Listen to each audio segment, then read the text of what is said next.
Chapter 336.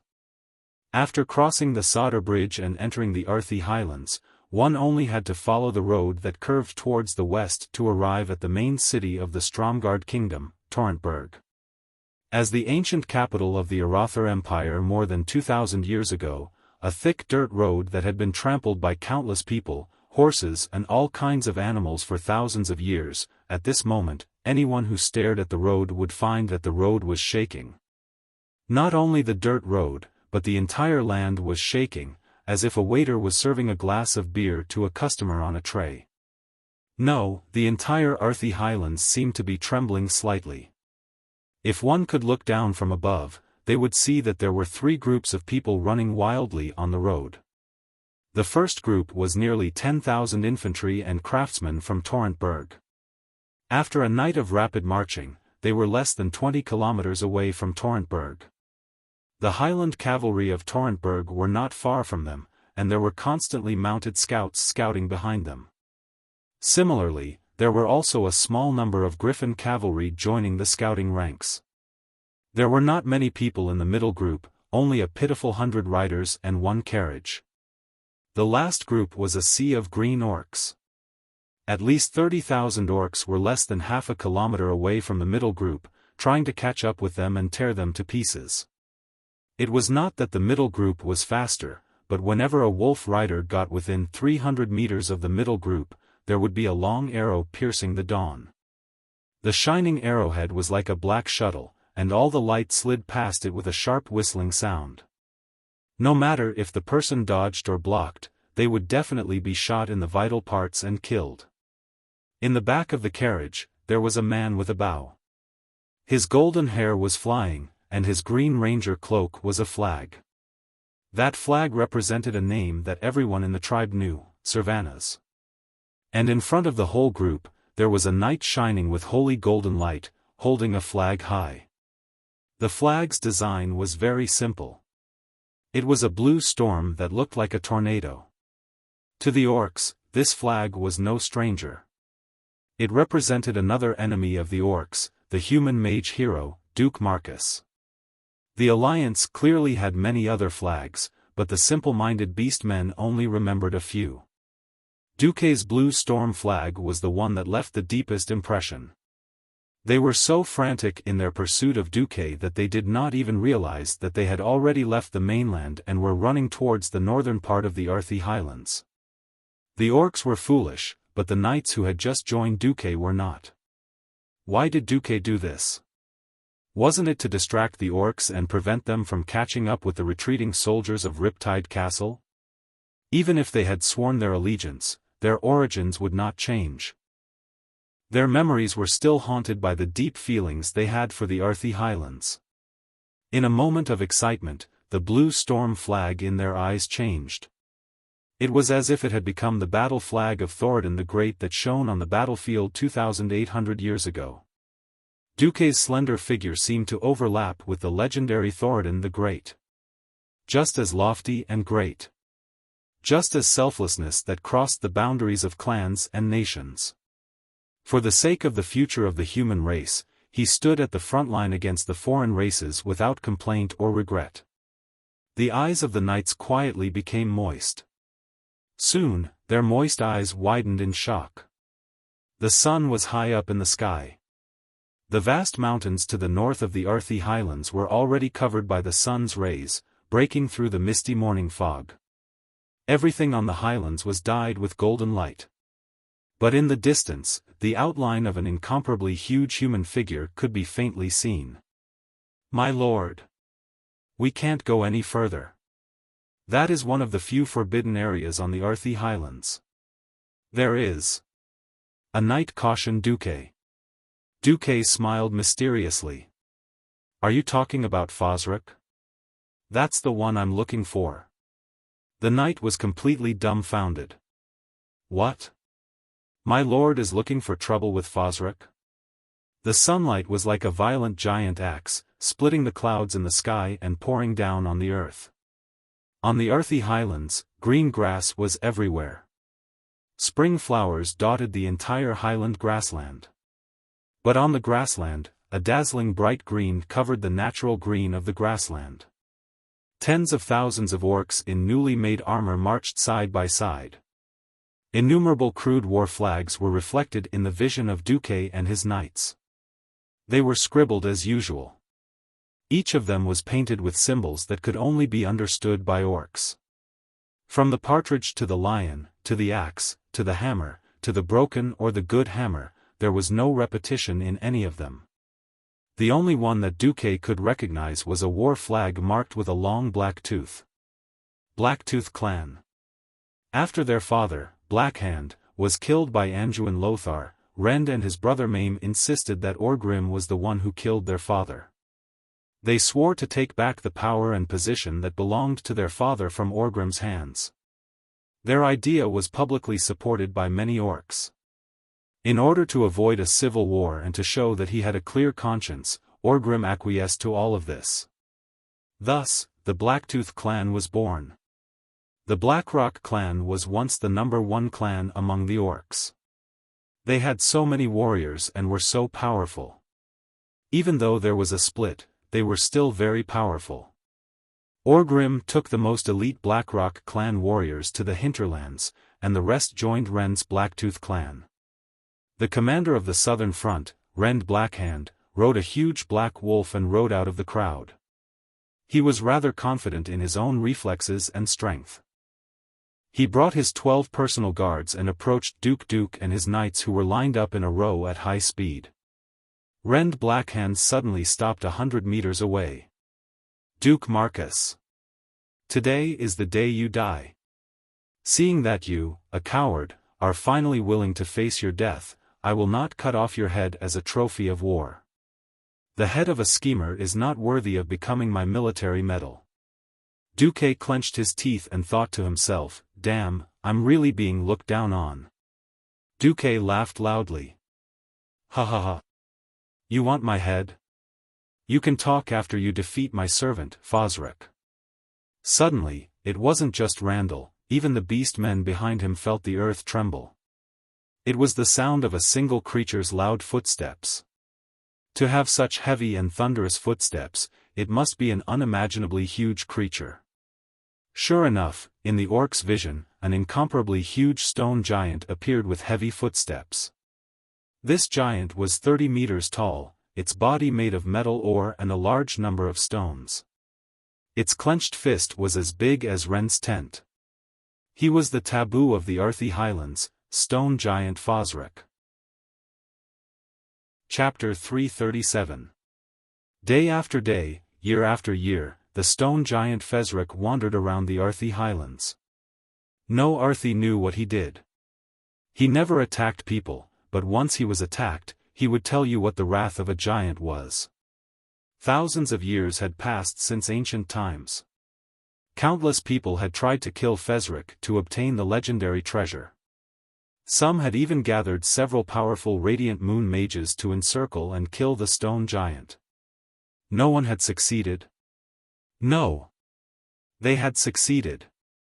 In historical records, at least 3 groups of people had succeeded in killing it. In the end, there was nothing. There were no treasures, no clues to any treasures, only worthless stones and a large pile of iron ore. However, after a few days, the stone giant Fezric came back to life, forgetting about the humans who had attacked and killed him. He seemed to wander around the designated area of the Arthi Highlands in a daze. But the orcs did not know this story. Hearing the orc leader threaten Duque in the common language, and Duque shamelessly claiming that Fezric was his servant, the knights around Duque all understood what kind of person their master was. Damn it! He's full of evil tricks. But, we like it. A boss who can kill the orcs is a good boss. Those who were wary of mages as lords naturally did not choose to follow Duque. Those who were willing to follow him were, of course, mentally prepared. Moreover, after fighting with the orcs for so long, they had more or less lost friends and family in battle. Seeing that the orcs were about to occupy more than half of the Arthi Highlands, how could the knights be in a good mood? In the end, the actor Duque, with a group of extras, walked past the stone giant. As he walked past, Duque did not forget to shout, "Kill him, Fezrek." In the carriage, Lucia, who was standing behind Duque, was so nervous that her heart was about to fly out of her chest. She could not help but tightly pull on the corner of Duque's shirt. Duque was stunned. He was a little unhappy at first, but seeing Lucia's expression, which looked like she was about to cry but did not dare to, Duque could only comfort her softly. "Don't worry, Fazruk won't take the initiative to attack. What if we accidentally touch it?" Lucia's eyes were filled with tears. Duque patted Sylvanas on the shoulder and said, "Don't worry, Sylvanas has misled." Queen Sylvie glared at Duque, clearly saying, "You're full of bad ideas." Seeing Sylvana's expression, Lucia calmed down a little. Sure enough, Duque's group quickly passed through without any danger. On the other hand, the stone giant, Fezrek, continued to march forward in the direction of the Horde's army. If today's commander-in-chief was not the young and energetic Red Blackhand, but a more mature tribal chief, he would definitely not act so rashly. Unfortunately, there were no ifs in this world. Let the dragon cavalry attack. Rant's order was relayed to the Dragon Maw Beastman dragon riders hovering in the air. It just so happened that Zulad was on a different front today.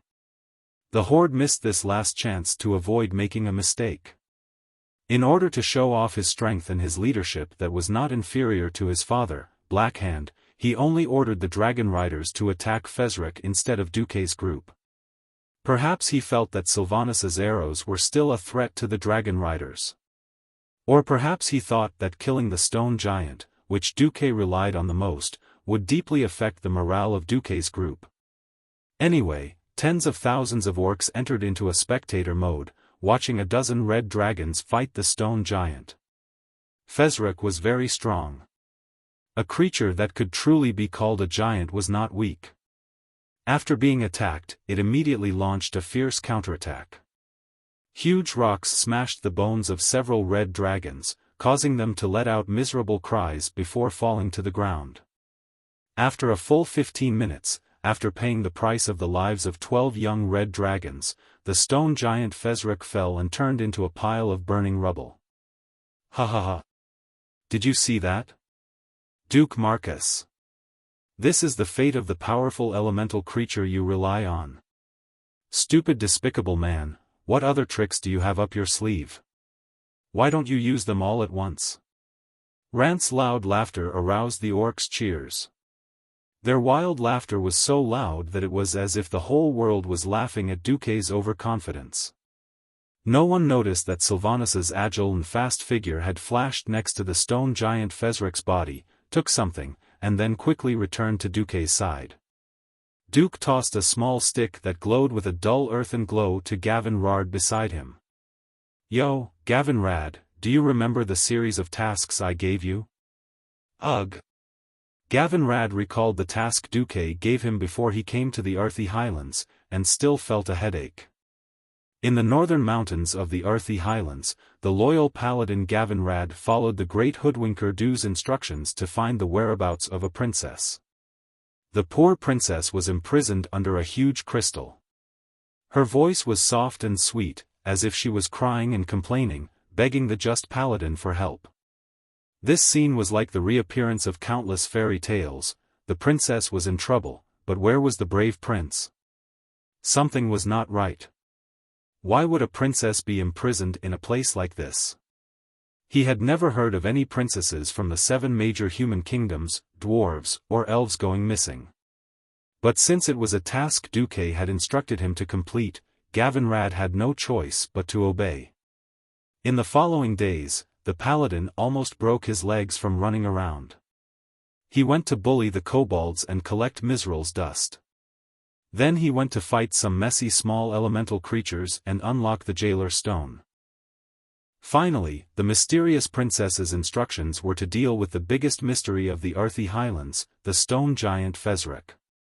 Gavin Rad still remembered the princess's last request in a clear voice. "The opening of the jailer stone has basically unlocked these things that are binding me, but there is still an unbreakable lock that prevents me from moving. Do you see the key stone in this circle of stones? The key to open the lock is in the hands of Fezrek. He is one of the giants that imprisoned me and also the guardian of this stone lock. You must obtain a key called, Magic Wand of Order, from Fezrek to open the key stone. You have already done so much for me, great knight. Just one more insignificant favor. I will be even more grateful to you. Unknowingly, the consecutive tasks were about to be completed. Although he did not know what kind of princess it was, he was a knight that saved the princess. Gavinrad was a little excited just thinking about it. Chapter 338. Duque patted the shoulder of Gavinrad, an aristocratic paladin.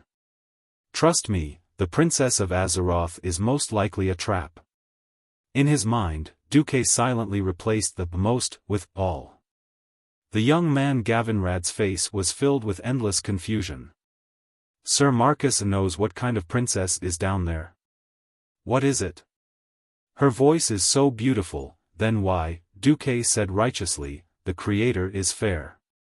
Most people with a beautiful voice are not beautiful. Most people with a beautiful voice do not have a beautiful voice. Those with a beautiful voice and a beautiful face. Well, the probability is very small. Besides, when you heard the title, Princess of the Earth, did you really not associate it with the elemental system? Gavinrad's face instantly turned pale. At the same time, a terrible roar came from under the circle of stones. In the previous game, the Princess of the Earth suddenly appeared like a flash. Now, in the real world of Azeroth, the appearance of the Princess of the Earth was, of course, very real. On the piece of land that was the focus of tens of thousands of people, the earth was shaking violently. It was as if a huge active volcano had suddenly been born under the ground. There was a faint shaking sound, as if a lava behemoth covered in flames and magma was about to break out of its cage. Gavinrad suddenly found that in several other places in the Arthi Highlands, bright pillars of light rose into the sky, and those places happened to be where he had been before. Those were the places where the outer confinement magic circles were located. Obviously, the unknown terrifying creature that called itself Princess was breaking the last shackles under the ground. Not good. A despicable human trap. Retreat. Everyone retreat. Rant shouted loudly. He really did not believe in Duque's integrity.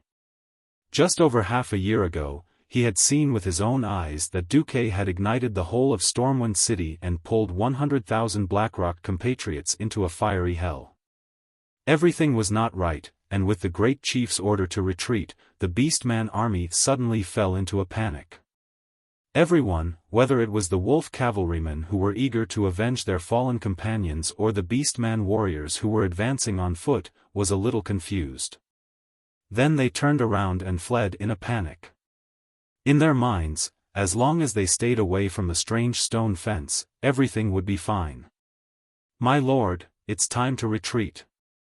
Duque's knight hurriedly shouted. Duke! It's too close. It was Gavinrad's voice. Duque! Queen Sylvie shouted with concern. Elucia quietly tugged at the corner of Duque's clothes. Duque was the only one who was incomparably calm and collected. His face was as calm as the wind and clouds. Oh, no, it was a pretentious expression of someone who forcefully turned into ashes while talking and laughing. Under his feet, a small iceberg was emerging, lifting Duke's figure high up, so that every knight could see him, and every blockhead who dared to turn his head could see his figure. Retreat? What retreat? I'm the one who created this trap. How could I be the one to fall into it? This is the third time I've laid a trap to exterminate the orcs. From now on, I want every orc to tremble at the sound of my name. I want every orc to never dare to fight against the humans. I want every orc to crawl under the feet of the humans and accept justice. I want them to pay the price for the orcs' invasion and massacre of the intelligent races in the world of Azeroth. I want the name of the Alliance to resound through heaven and hell, along with Duque's loud and clear declaration, Gavin Rad, Elucia, Sylvanus, and the 100 Knights all raised their heads high. If it were anyone else who said this, they would be a braggart who could do nothing but brag. But he was Duke Marcus, the acknowledged master of battle tactics and strategies in the entire Eastern Kingdom and the entire Alliance. There was an uncontrollable sense of excitement in their hearts, making everyone's blood boil. There was no more uneasiness, no more fear. Especially the 100 Knights, they were filled with anticipation. They stared unblinkingly into the distance, waiting for the scene of the orcs' destruction that was about to unfold. The thing under the ground was approaching the surface at high speed. When the rumbling sound got closer to the stone fence, the source of the sound suddenly changed direction, choosing to break through the ground from another direction. No, how is this possible? Rend Blackhand was horrified to find that the thing had actually turned, and was heading towards the densest area of the orcs. Duque teased, saying something that the people around him could not understand, a level 44 elite is a little weak. I purposely wanted to strengthen her, why wouldn't she accept it? As the loud sound from the ground approached the surface, all the orcs looked down at their feet. All of a sudden, the ground that was already shaking flashed, as if the sun was shining on the entire battlefield. But the light was not actually the reflection of the sun, but the radiance of the magic circle on the ground. A trap. It's definitely a trap. Along with the dazzling yellow radiance that gushed out from the ground, a huge hole finally opened up in the ground, and a huge female palm made of marble suddenly broke out of the ground.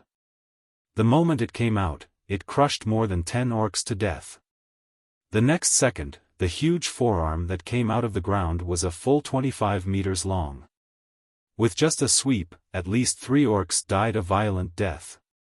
The sky and the ground were covered with the remains of orc warriors. Blood splattered like a waterfall on the heads and bodies of the orcs who had not yet escaped the danger zone. Broken limbs spun in the air, and spattered organs stained the bodies of the wargs not far away. The once ferocious and mighty giant wargs had all become squandering dogs in the face of this even more terrifying and huge unknown existence. They tucked their tails between their legs, let out timid cries, and ran away madly. Unfortunately, it was too late. Along with the dazzling radiance that gushed out from the magic array, it was too late. Along with the dazzling light that gushed out from the magic circle, there was only a deep valley left on the edge of the huge magic circle. There was only so much soil on the ground. When one side cracked, the excess soil would definitely rise up due to the pressure on the other side. Where did the soil go? They continued to rise and then combined into a huge round barrier that looked like a flower bud that had not bloomed yet. The barrier that covered the sky and the sun was more than 200 meters high, trapping at least 30,000 tribes on the dark round ground. With no hope of escaping, all the orcs that were still alive could not help but turn around and stare at the terrifying existence that had even come out of the ground with its entire arm more than 50 meters long. The orcs' hearts were beating wildly in fear. What the hell is coming out? Chapter 339. The terrifying existence that emerged from the ground finally broke through the soil and crawled out of the ground. Like a landslide, a large amount of soil that seemed to be able to fill up the entire Solder Strait fell from her gigantic body. The splash sound was reminiscent of a rainstorm. Her figure was so huge that every orc had to raise their heads to the limit to see her full face. It was a female stone giant that was more than 100 meters tall. She had a rough human face, with a terrible brandy nose in the middle of her face. He had short flaxen hair, which was passable. Aside from her low looks, her body proportions were not bad. At least she was presentable. She wore a long white dress made of an unknown material. She did look like a princess. Unfortunately, her thick and strong limbs were not acceptable to human aesthetics. When her towering skyscraper-like body was fully revealed in front of the orcs, everyone felt a huge pressure descend on the battlefield. A very pleasant and clear voice with a strong sense of mockery resounded throughout the battlefield. He he he. Foolish and insignificant mortals. Thank you for saving me, the great Princess Mizral, from that damned imprisonment. As thanks for your foolishness and ignorance, I will kill all of you. Kakik, after seeing the image of the princess he had saved through the magician's eye, Gavin Rad, one of the 5 holy knights, cursed. Bastard! Give me back my beautiful dream. Damn it! What kind of princess is this? Ah, I don't believe in love anymore. Gavin Rad's only consolation was that he was not the fool who had summoned Princess Mizral and then beaten up by the princess. Ha ha ha. Gavin Rad, why don't you go have a date with your precious princess? Queen Sylvanas bent over and laughed heartily. Hoo. Elusia covered her mouth like a lady, obviously trying to hold back her laughter. Only Duque, who had already seen through everything, comforted the poor girl. Dear holy knight, have you forgotten the virtue of a holy knight? A holy knight will not act for the sake of rewards. Or do you think that the ones who need to be sealed or imprisoned are ordinary humans? No, I think it might be a high elf that isn't recognized by Silvery Moon City. Gavin Rad immediately received a supercilious look from Queen Shi. This first generation of the 5 holy knights had obviously been taught a lesson by Queen Sylvanas in the name of learning from each other. He immediately became dispirited. Duque gave Gavin Rad a look that said, "You're a man, you can't back down." Gavin Rad rolled his eyes. "If you're so good, why don't you go?" Duque curled his lips and looked at his mage badge. "I'm a gentleman." Gavin Rad rolled his eyes for the second time. F***CK, the tribe's southern front army is in trouble. The Dragonmaw Beastman cavalryman hovering in the sky only had this thought as he saw this scene. Rend Blackhand, who was trapped in the huge stone wall, suddenly realized that he and his men had been tricked by Duque. This bullshit princess was definitely an elemental creature. Whether he and his men were willing or not, they had to fight this female giant fiercely. Rend turned around in shock and anger, shouting at his men with his mouth wide open. Unfortunately, in the glaring earthy yellow light caused by the elemental summoning, the female giant's laughter drowned out all the orcs' voices. Shouts, curses, and the sound of drums and horns conveying orders were all drowned out by the female giant's pleasant but domineering voice. Ha ha ha. You stupid green-skinned humans, do you think you can get a treasure from me? Alright, I'll show you my treasure. Princess Mizral laughed and waved her arms as if she was doing a stretching exercise. After a series of strange explosions, all the orcs shut their mouths. Everyone saw a lot of water and fire elemental giants appearing around them. Everyone saw the fear on their companions' faces. They saw their mouths opening and closing, but they couldn't make a sound like they wanted to scream out loud. There was no Loktar for victory. There was no Gramash for the heart of a giant that symbolized courage. There was only dead silence and despair. No one could make a sound, except for the weak trembling sound of their fangs colliding when they clenched their teeth. The drawback of the tribe's declining combat power finally showed itself. If this was the original elite led by Blackhand, they would have rushed forward with heavy weapons at this moment. Even if they died, they would not be afraid. If the leader was a famous chieftain of the tribe, a great hero like Hellscream or Deadeye, the orcs would also have a backbone. Unfortunately, it was Rend Blackhand, a small chief of a new clan who had yet to prove himself. Perhaps he had an excellent bloodline, but no orc would recognize Rend's bravery before he had any achievements. Rend raised his arms and shouted, but his voice was muffled. Stone Edge Exiles, these were Princess Mizral's summoned creatures. Unlike the original version, these Stone Edge Exiles, made up of various elemental creatures, were also strengthened.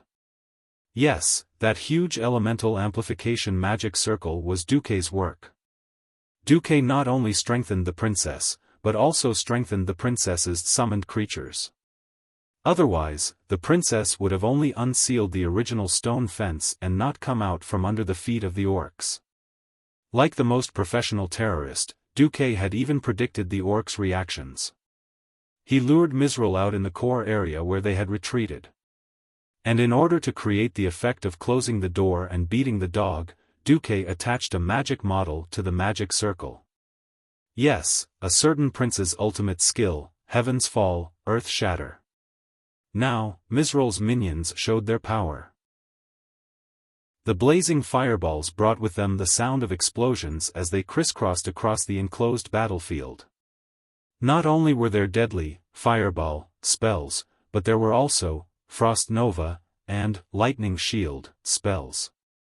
The spells that the high elves and humans had painstakingly learned were, in fact, the natural skills of elemental creatures. Of course, they were not as good as the elemental creatures. Huge fireballs exploded on the grass. Regardless of whether they hit anyone or not, a chaotic gust of wind mixed with flesh and soil would immediately follow.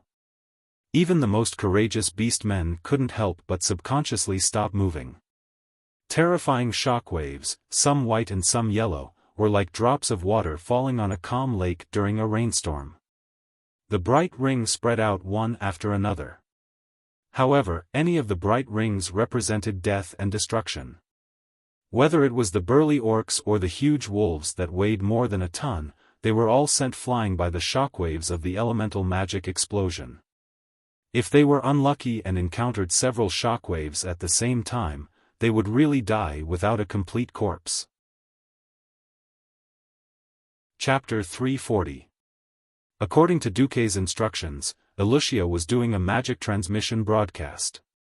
On the other side of the transmission mirror, the voice of King Salas Trollbane came, "Duque, you are the eternal brother of the people of Torrent Castle." No one knew better than Salas the significance of Duque taking care of these orcs. The more elite orcs Duque killed, the easier it would be for them to defend Torrent Castle. Torrent Castle was indeed easy to defend and difficult to attack. No isolated city could be defended forever. To the west and south of Torrent Castle were cliffs facing the sea. In fact, at the bottom of the cliff was a beach.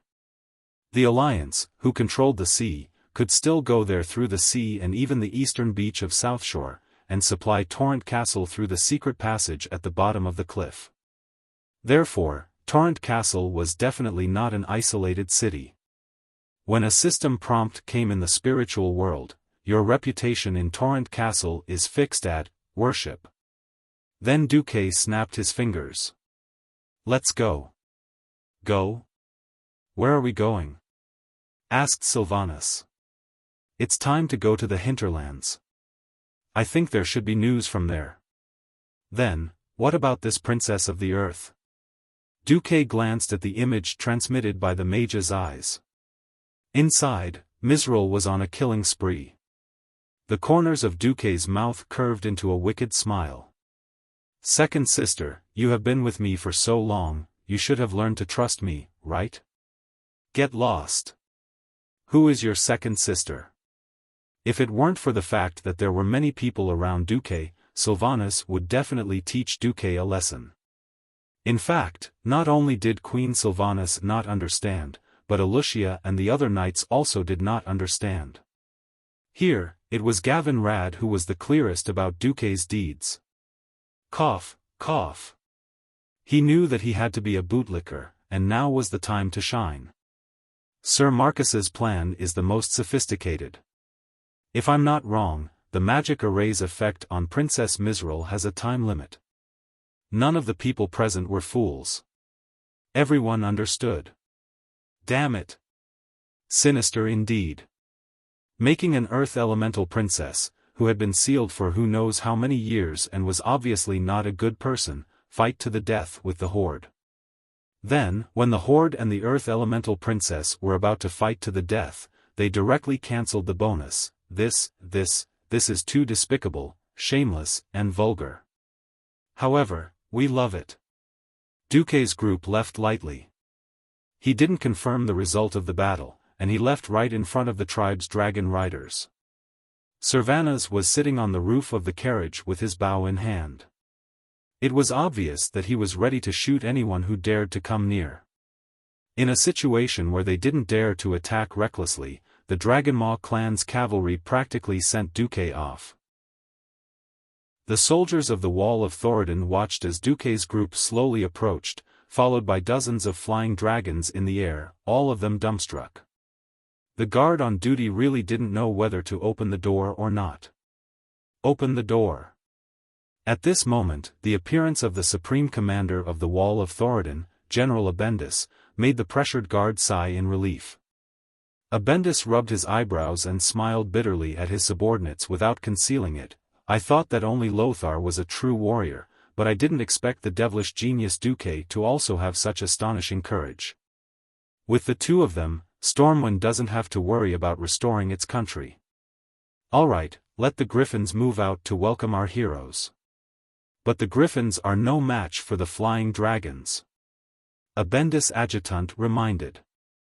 Idiot, if those fools really dare to go against you, can't you fly close to Deputy Commander Marcus at a low altitude?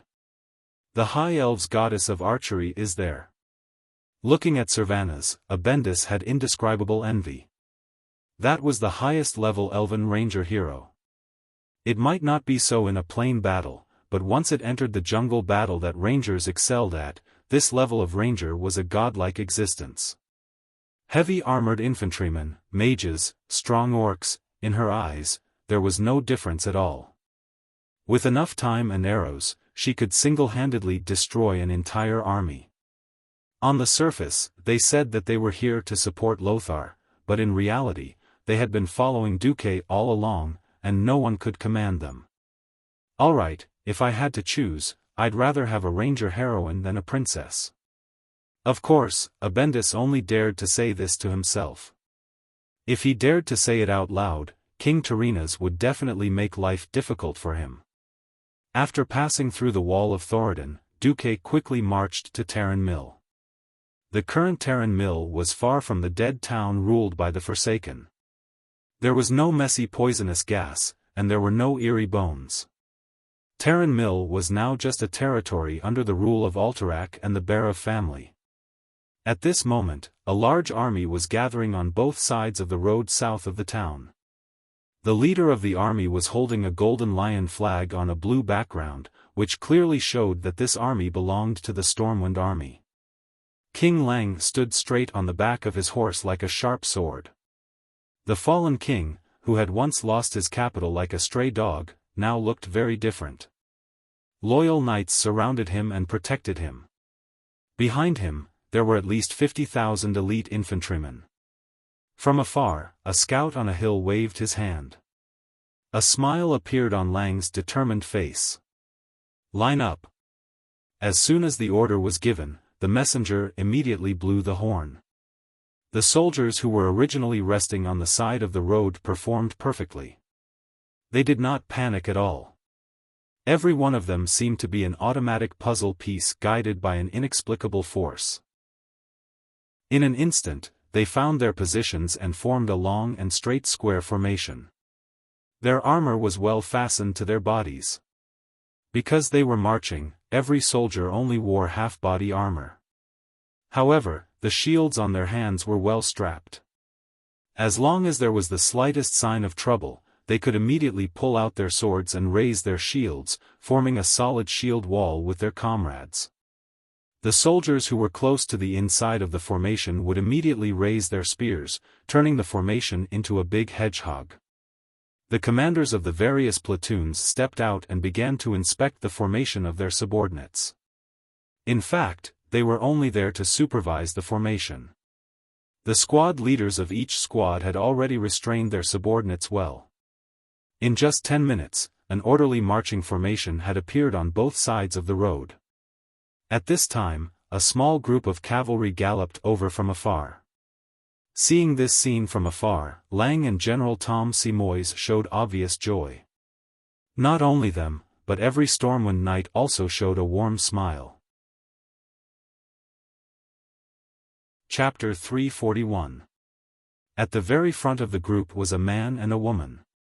The woman was an elven ranger, her pride and wildness comparable to the stars in the sky. Her impressive battle record gave her a graceful bearing. Including the dragon riders flying in the sky, she had killed close to 4 digits, which was enough to make her the archer army of the entire alliance. The man was an excessively young wizard. The star emblem on his left chest told everyone that he was a rare young morning star wizard. However, the most eye-catching thing about him was his composure and carefreeness. It was as if he could annihilate thousands of troops just by talking and laughing merrily. Every single soldier was deeply attracted by his unparalleled demeanor. Moreover, the brilliance of wisdom in his eyes revealed his commander's temperament without a doubt. Lang sighed softly. Lothar did well in Silverpine Forest. General Seamus replied, yes. Commander Lothar was born to be a commander. While Duque was busy with the Battle of the Arthi Highlands, Lothar had indeed done well there. He made use of the Horde's eagerness to expand their living space, pretending that the defensive line had collapsed. After sacrificing nearly 100 kilometers of defensive line in the south of Silverpine Forest, he organized all the cavalry to wrap the orcs in a dumpling. Then, with the help of the FFF's flamethrower unit, they surrounded and killed 50,000 orc warriors in one fell swoop. This completely changed the power ratio between the Alliance and the Horde in Silverpine Forest. After this battle, the Horde basically lost the ability to break into Tirisful woodlands. However, with Grom Hellscream choosing to defend to the death, the Alliance's attack on the Horde's camp felt like a mouse trying to pull a turtle. It was already a blessing for a country to have a commander. Who would have thought that the 2 most dazzling commanders in the entire alliance were actually from Stormwind? Even Lang, who had watched Duque's rise step by step, felt a sense of happiness, as if a pie had fallen from the sky and smashed into his stomach just as he was about to starve to death. After a series of battles, not only were the citizens saved, but Stormwind's elite soldiers were also trained. Soldiers who had never experienced real battle, no matter how well they were trained, were still rookies who could easily die in battle. Looking at the 8 nations of the Alliance, none of them were as fortunate as Stormwind City. With the 50,000 elite soldiers that had been withdrawn from Stormwind City as the backbone, they had successfully trained a total of 120,000 power soldiers through 2 defensive battles. This was just a rough figure.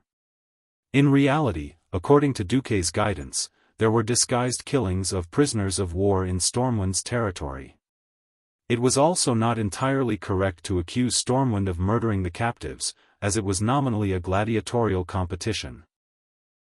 However, it was usually 10 fully armed militiamen with 4 weeks of military training against 1 orc.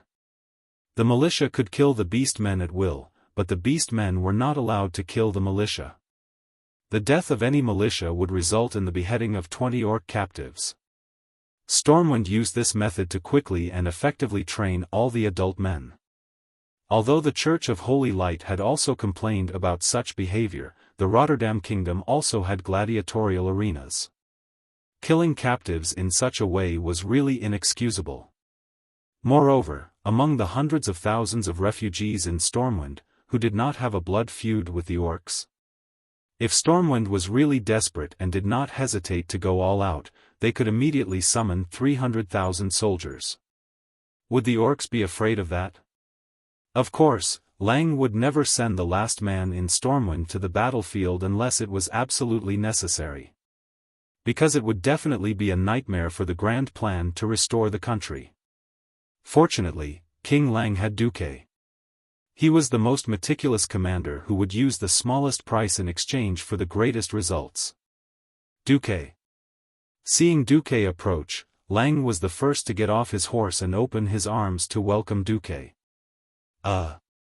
Duque was a little flattered. In his and everyone else's impression, only Anduin and Medivh, the king's childhood friends, could receive such treatment from Lang. Even Duke Bolvar, the heir of the Fordragon family who had been loyal to the royal family for 1,000 years, did not have such treatment. It was obvious that Duke Marcus would be an unshakable name in the core ministers of Stormwind from now on. Duque, you've worked hard." Lang's eyes were filled with undisguised tears. They were filled with pity, lament, and more than anything else, he was touched. Everyone knew that once the tribe was defeated, the one who would benefit the most would definitely be Stormwind. It would go from a perished country that existed only on paper to a powerful country that could shake the world. The people were still there, the army was strong, and the navy was strong. What it lacked was the rich land that it used to have.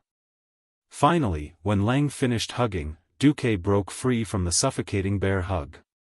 "No, it's all worth it for Stormwind. There's no need to be humble. We all know about your great achievements in the Arthi Highlands." General Seamus flattered Duque bluntly. 35,000 orc soldiers and 12,000 laborers were killed in battle, and 23,000 were seriously injured. "You're really fierce in this battle." Duque was a little embarrassed as he rubbed the tip of his nose with his index finger. "No, I didn't do anything. The key was that I found a record of Princess Misral from an ancient book in Karazhan. Then, I first broke her shackles, then defeated her, and then imprisoned her. Well, even I feel like I had nothing better to do." Duque spoke so casually about defeating the fierce attack of hundreds of thousands of orcs, but it made the people around him feel a sense of respect. Patting Duque on the shoulder, Lang got straight to the point. "All right, I'll leave my 50,000 elites to you. You saved them in the past. Even if I have absolute confidence in you, but I'll say this first, every man in Stormwind will be one less man. I don't want you to lose them by accident." Duque assured him. "Don't worry. I'll bring 50,000 people, and at least an additional 100,000 elites for the Alliance." Almost at the same time, in the hinterlands. "There, my king. Look. Kudrin Wildhammer, the king of the Wildhammer dwarves, a dwarf king with a beard that looked like orange flames. As the most famous griffin knight in the Wildhammer tribe, he had the best partner, and that was his griffin, Scarlet." A dwarf named Farland was pointing in the direction of his hand. Kudrin's sharp eyes caught something. He kicked Scarlet with his heel. His griffin let out a soft neigh in response, tightened its wings, and began to dive down. Soon, he could vaguely see a large group of things passing through the forest below. Trolls? No, definitely not. Ever since the War of the Three Hammers 230 years ago, the Wildhammer dwarves left Cosmodan and went north to the hinterlands to rest and recuperate in the Eagle's Nest Mountain. They had many conflicts with the trolls here.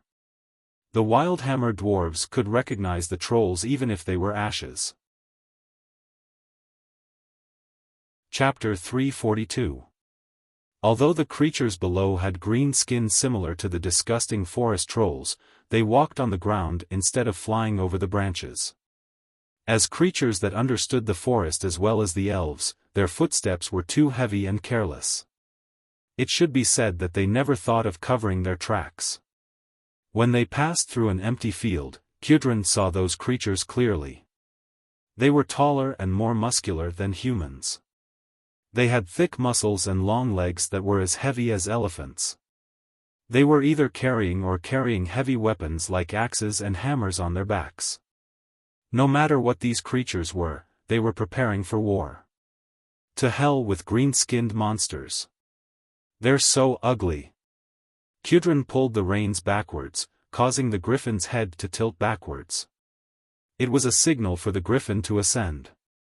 Scarlet swung its long golden tail, spread its huge wings, and flapped them a few times, stirring up a large gust of wind as it once again ascended into the sky. There, Flander and the other griffin knights were circling, waiting for their king. Kudrin rode on Scarlet and joined the flying formation.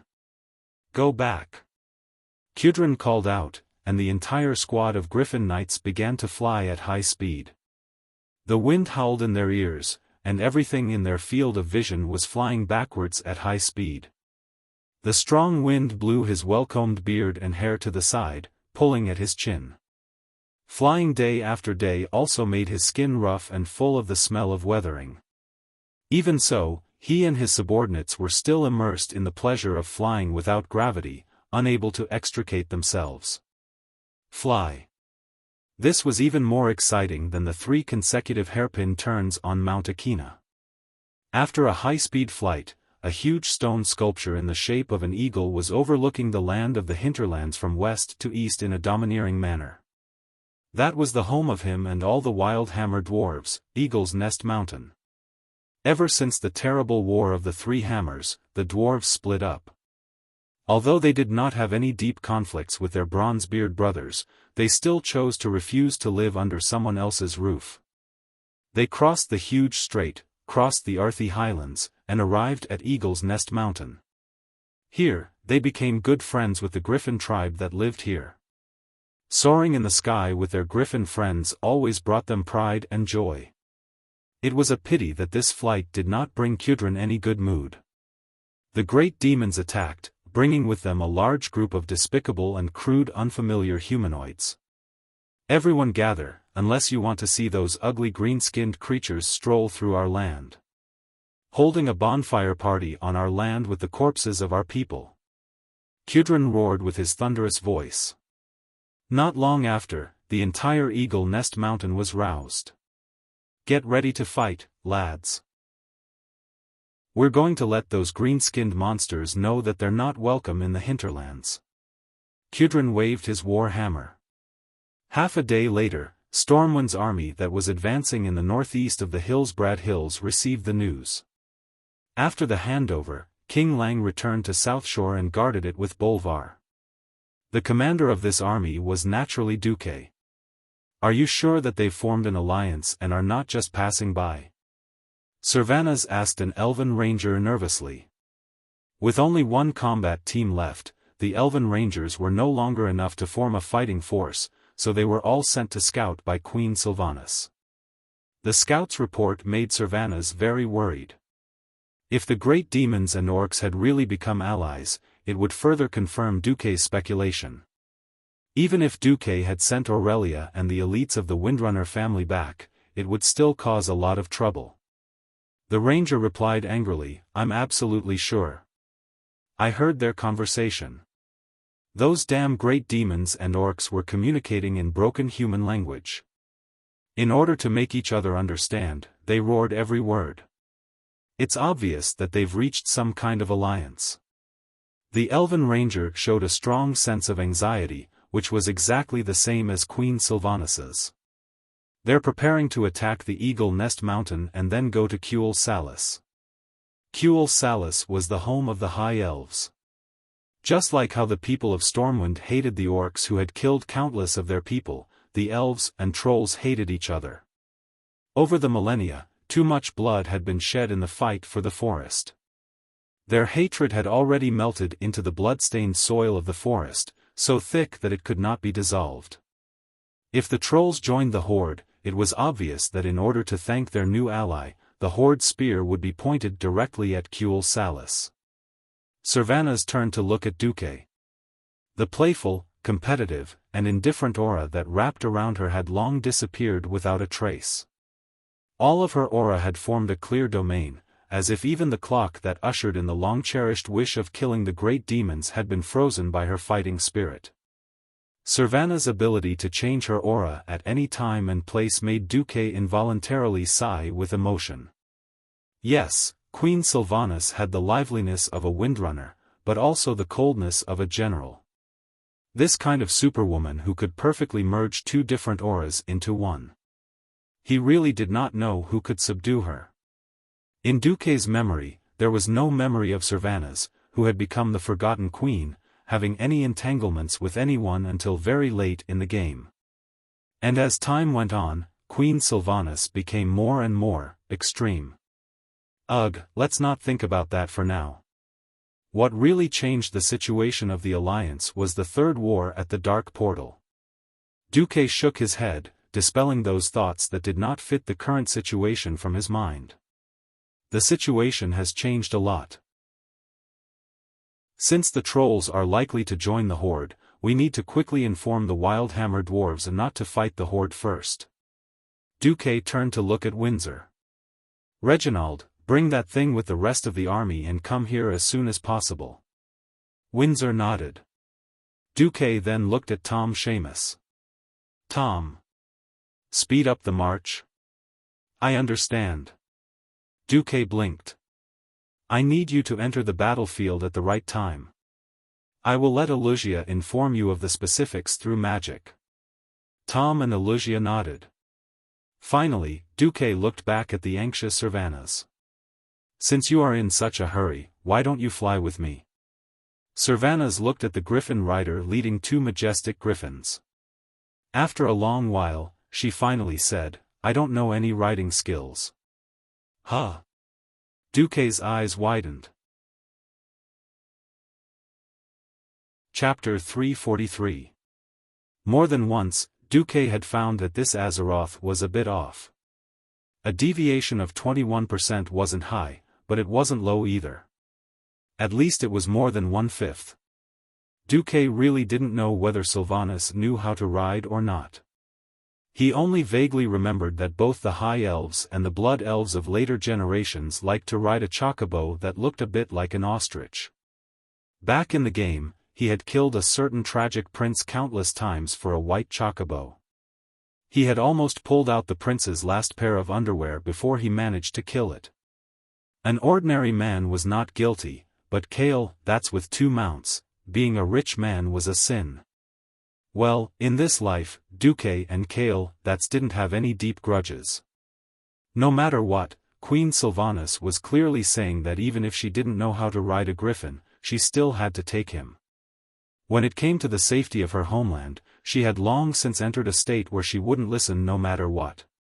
Instead, Gavin Rad raised his hand and said, I don't know how to ride a griffin, so I won't go. Duque looked around and realized that if 2 people and a griffin were to ride, Sylvanas would have to rely on him. Okay. The captain of the Griffin Knights secretly rolled his eyes and couldn't help but praise a certain deputy commander in his heart. It was an unwritten rule that women were forbidden in the army.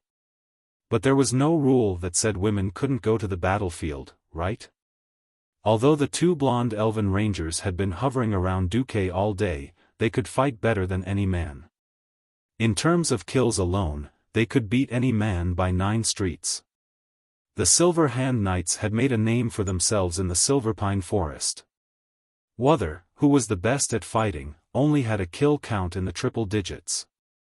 What about Aurelia and Sylvanas? The former had 1,388 kills, while the latter had 2,172.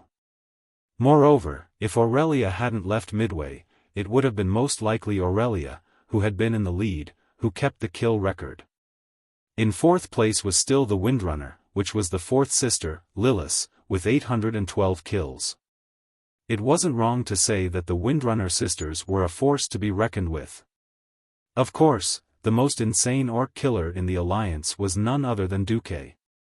Even though Duque had very humbly pushed out the merits of trapping and killing the horde to the other warriors, most of the merits were still given to Duque for this battle at the Strait and using Mizrael, the princess of the earth, to trap and kill tens of thousands of orcs. On official records, Duque's kill count was 61,820.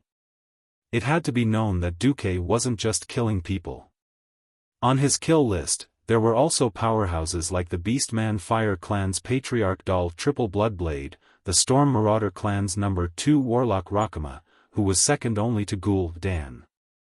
In the eyes of the Alliance's soldiers, Duque was definitely a true powerhouse.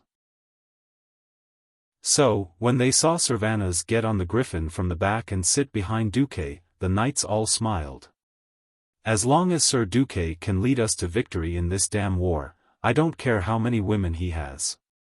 The playful looks from the people around almost made Queen Sylvanas furious. Before Queen Sylvanas could get on the griffin, Duque's waist was immediately attacked. Damn it! What now? No matter how good of a temper Duque was, he would still be angry after being attacked for no reason. If we enter the battle, you will have to hug me tightly, and I will, according to what you said, I will be taken advantage of by you. While I still have time, I will take revenge first, Servanas said with confidence. Also, we must stop the horde before they turn to quell the loss. Otherwise, I will twist your head off. Sylvanas confidently spoke about unreasonable things. Duque felt wronged. He had once told Aurelia what it meant to take advantage of a horde, and Sylvanas learned it. He even used it on the spot. No. This was already an advance. A man and a woman riding on a griffin, hugging each other's waist and holding each other's hands, was it not normal? Is there a need to take revenge on me? And it's in advance.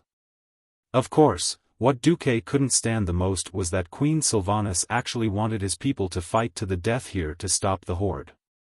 What a joke. How could the elites of Orgrim be so easy to deal with?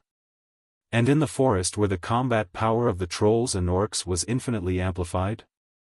Moreover, if they dealt with the horde here, how could they drag the Wildhammer dwarves and high elves into the battle? No. Queen Sylvanas was too arrogant. She couldn't let this evil trend grow. At this thought, Duque pinched Queen Sylvanas' thigh hard. Ah. What are you doing? You still don't understand? Revenge. I haven't even done anything wrong and I'm already being punished. Is this reasonable? Do I think that your Prince Kale, will definitely fall into evil ways in the future, so I should stab him to death now? Sylvanas was speechless. Duque thought maliciously, if this works and I don't have to take responsibility, I, Duque, will first deal with that idiot Kale, and that idiot Arthis first. Duque thought again, if Queen Sylvanas pissed on my head now, will I have a good life in the future? No. No. I have to give this woman a strong dose of medicine. I have such foresight, but I didn't become a prophet. Instead, you're a charlatan. Bullsh *T. I did my best to think for you elves and the Alliance. Now I'm being punished. I'm not doing it. I'm not doing it anymore. All troops, listen up.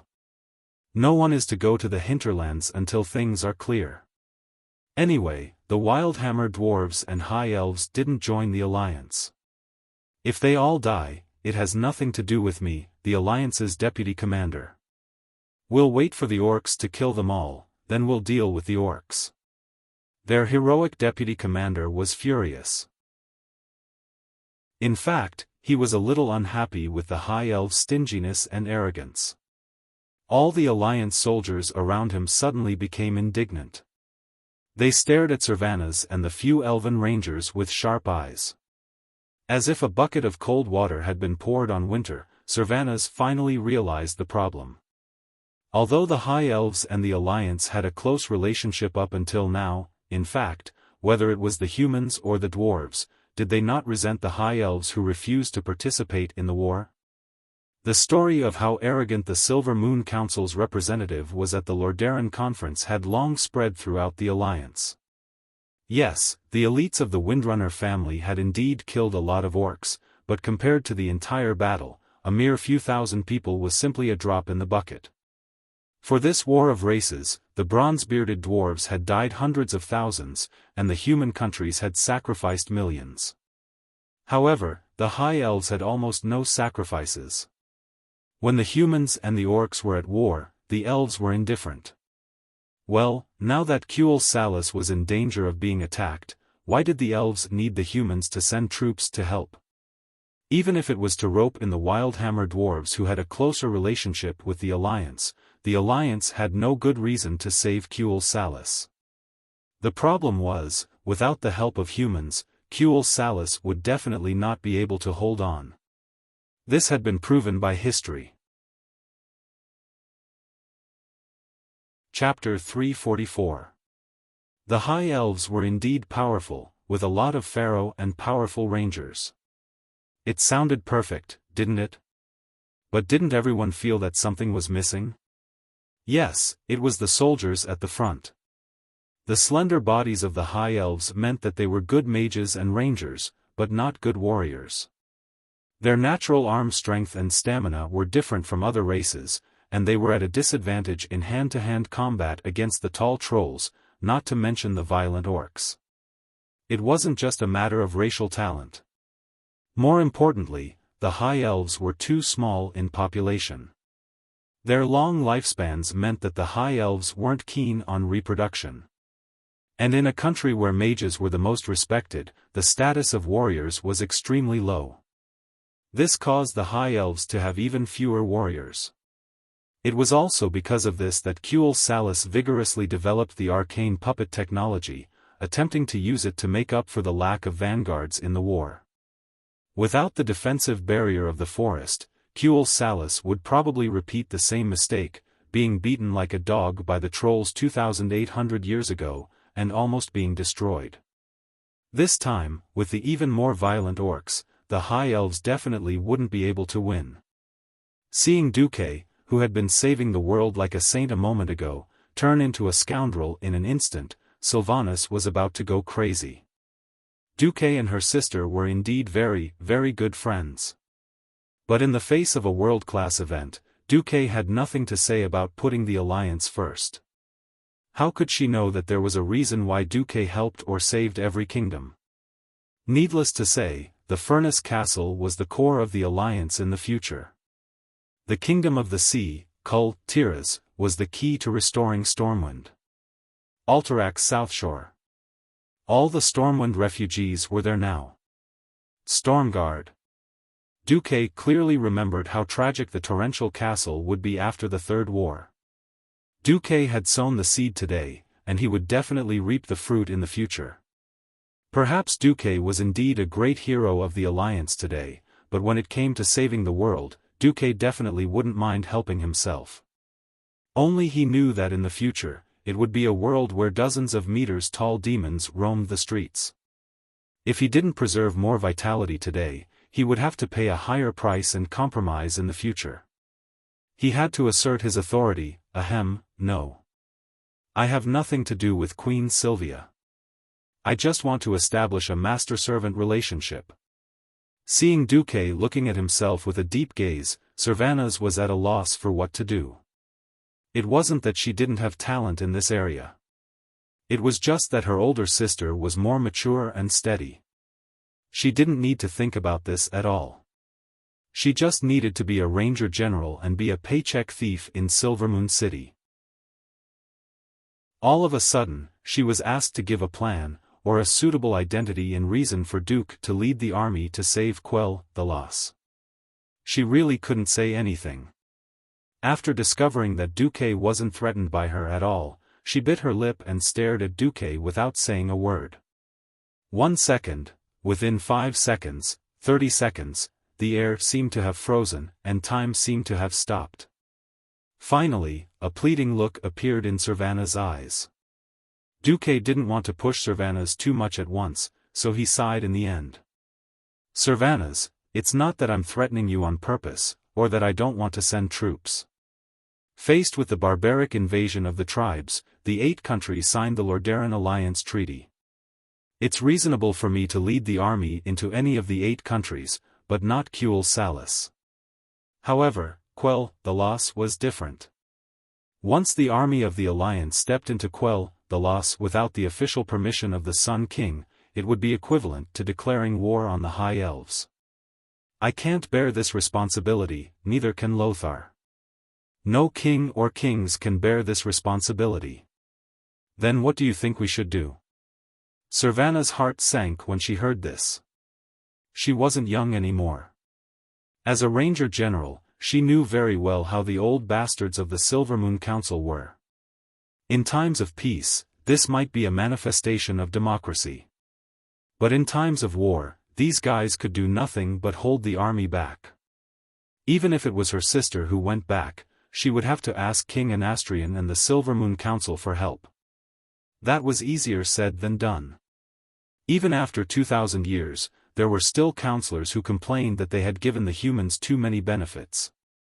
This made Anastrian, who succeeded the throne after the Troll War, rather embarrassed. After all, even if he wasn't the one who set the terms, it was the Sunstrider royal family's fault. Duque let out another long sigh. So the crux of the problem isn't with our alliance, but with the High Elves themselves.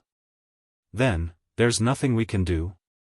For the sake of my sister and the Windrunner family's friendship with you. Sylvanas' body was trembling. For the sake of friendship, you can come up first. Duque reached out his right hand to Sylvanas. When I deduced that the horde might attack the hinterland's Eagle Nest Mountain, I wrote a letter to Magni Bronzebeard. Because his father is heavily injured and can't do anything, Magni, as the acting king of the Bronzebeard dwarves, asked me to save their Wildhammer dwarves if the Eagle Nest Mountain is attacked. So, it's absolutely reasonable for us to go to the Eagle Nest Mountain. And then? If we can successfully protect the Wildhammer dwarves, we will pursue the Orc and Troll alliance all the way to the border of Kuel Salis. But let me say this first. If Kuel Salis doesn't officially join the alliance's soldiers will never step into the High Elves' territory. Duque emphasized the word alliance. Humph. You've already thought this through, haven't you? Sylvanas said angrily, but she put her hand on Duque's palm. Ugh, Queen Sylvanas's hand is so soft. What the hell, why don't these rangers even have calluses on their hands when they use their bows all day? The High Elves' bodies are really unscientific. Queen Sylvanas didn't give Duque any more chances to be distracted. With a nimble flip, she sat on the back of the griffin behind Duque. Originally, Duque had fantasized about whether Queen Sylvanas would stick to his back. Unfortunately, Queen Sylvanas, who had just embarrassed Duque, was very defensive. No matter how the griffin twisted its back, or how the griffin shook its wings, Queen Sylvanas held onto the griffin's back, keeping her chest at a distance from Duque. At most, she held on to Duque's belt with both hands. Unfortunately, an hour later, Queen Sylvanas's efforts to prevent herself from being taken advantage of were destined to go up in smoke. That was because there was a battle ahead. Countless griffins circled in the sky. On the ground, pitch-black spears shot into the sky, shooting dwarves and griffins down from time to time.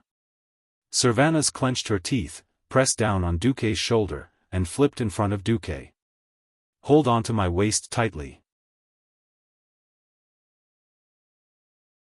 Chapter 345. In the name of our ancestors, there are too many of them. They're just like marching ants, but bigger and better equipped. Kudrin cursed as he looked at the scene below. He and an entire hunting group were hovering in the air. The advantage of obtaining air supremacy was that they could adjust their altitude at will so that they could have a good view of the unfamiliar green skin monsters. But the situation in front of him was terrible.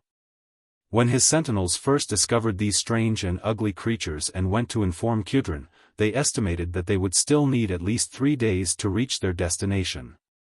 Unfortunately, these guys were moving very fast, and now they were only less than half a day away from the dwarven territories below the Eagle Nest Mountain. At first, Kudrin only saw a small group, but then he noticed that there were at least 3 groups less than 50 meters away. These green skin monsters were scattered into groups of about 20 people, but it was conceivable that more groups were coming out from the depths of the forest. After flying for about a kilometer, Kudrin actually found more than 40 groups of green skin monsters. The Wildhammer dwarves were never afraid of any challenge, but if these guys were not just for show, they would have been able to destroy Eagle Nest Mountain with their absolute advantage in numbers. For some reason, Kudrin suddenly missed his bronze-bearded cousin.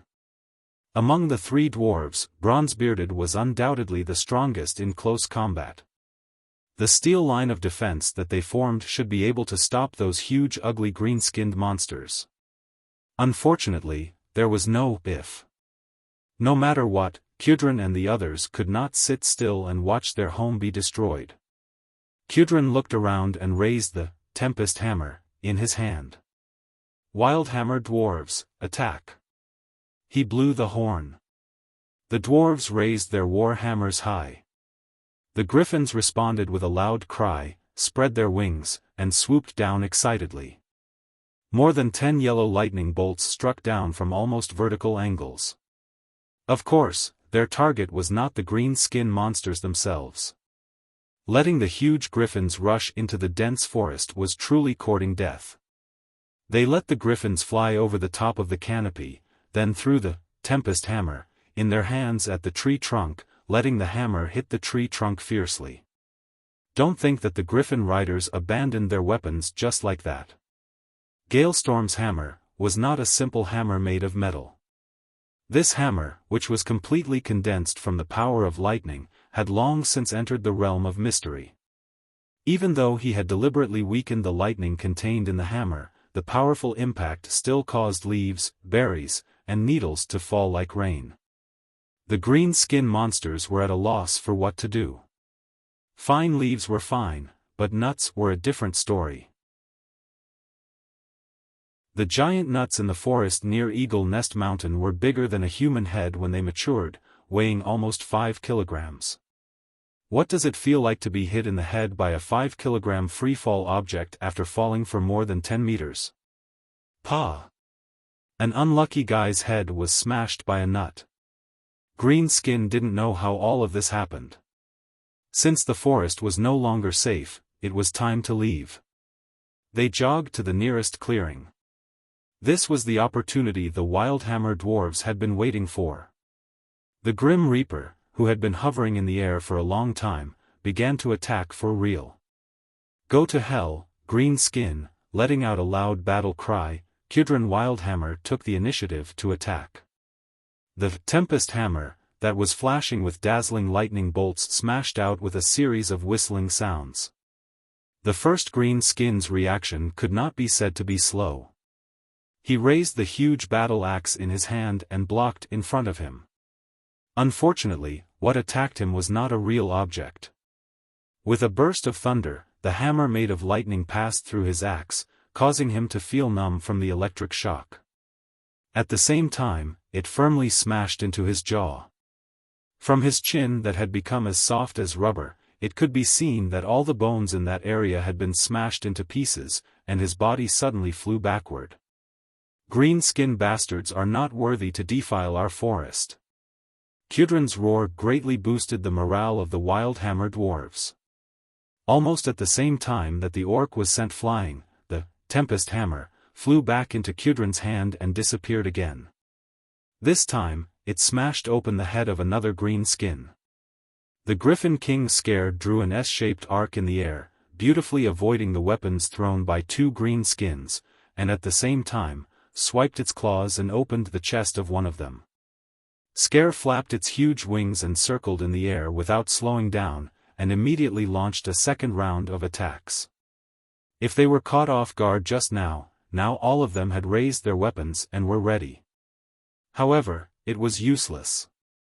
For the Tempest Hammer, that could not be blocked and could only be dodged, this method of gradually gathering together was a form of seeking death. The Tempest Hammer's essence was lightning, and its power varied from person to person. It had a very important characteristic, which was the splash effect. If the person who was hit was too close to the others, they would definitely be affected by the aftershock of the lightning. Just like this time, Kudrin pulled the Tempest Hammer behind him and threw it out like a javelin. The heavy hammerhead first smashed into the right corner of a Green Skin's eyebrow. In the next moment, his head exploded with the sound of a large-caliber dwarven musket. When this guy laid on the ground like a corpse, the lightning sparks that splashed from his body caused the other 2 who tried to dodge to feel their hands and feet go numb from the electricity. This gave the 2 griffin dwarves behind Kudrin a chance to dive down. Other than throwing the Tempest Hammer, 3 huge griffins in a row showed their might at the same time, especially Scare. This was especially true for Scarlet. Her powerful front claws directly used high speed to rip a Green Skin's head and Scarlet's spine out of his body. She used her sharp beak to tear the head of the second Green Skin, and at the same time, she used her wings to stun the third one. The Griffin Knights were like harvesting crops in the field, easily plowing a bloody path through the Green Skin's formation. Unfortunately, the ferocity of the Griffins only ended here. Suddenly, a large amount of spears shot out from the forest. It was comparable to a human archer's range, but it had a terrifying penetrative power that surpassed it. In that instant, Kudrin's heart felt like it was being cut by a knife, because he heard at least 20 griffins wailing and dozens of dwarf knights screaming in pain. Almost at the same time, Kudrin heard his adjutant Amhar's heart-wrenching scream. Troll! Following his adjutant's shout, Kudrin saw with his own eyes a stone axe that wasn't too sharp spinning at high speed in the air, drawing a sinister arc in the air and smashing into the shoulder of another griffin knight in his squad, Beflan. Beflan's left arm immediately became powerless and fluttered in the wind, and a wound near his shoulder spurted out dark red blood along with the wind. Chapter 346. The Seventh Squad is under attack. Morar and Seagrove are dead. Hell, Arpin and Ratton got shot out of their griffins. Oh my god, the greenskins are slaughtering them. Extremely unfavorable news was coming from all directions. The hunters had become the prey. The enemy had obviously planned this beforehand.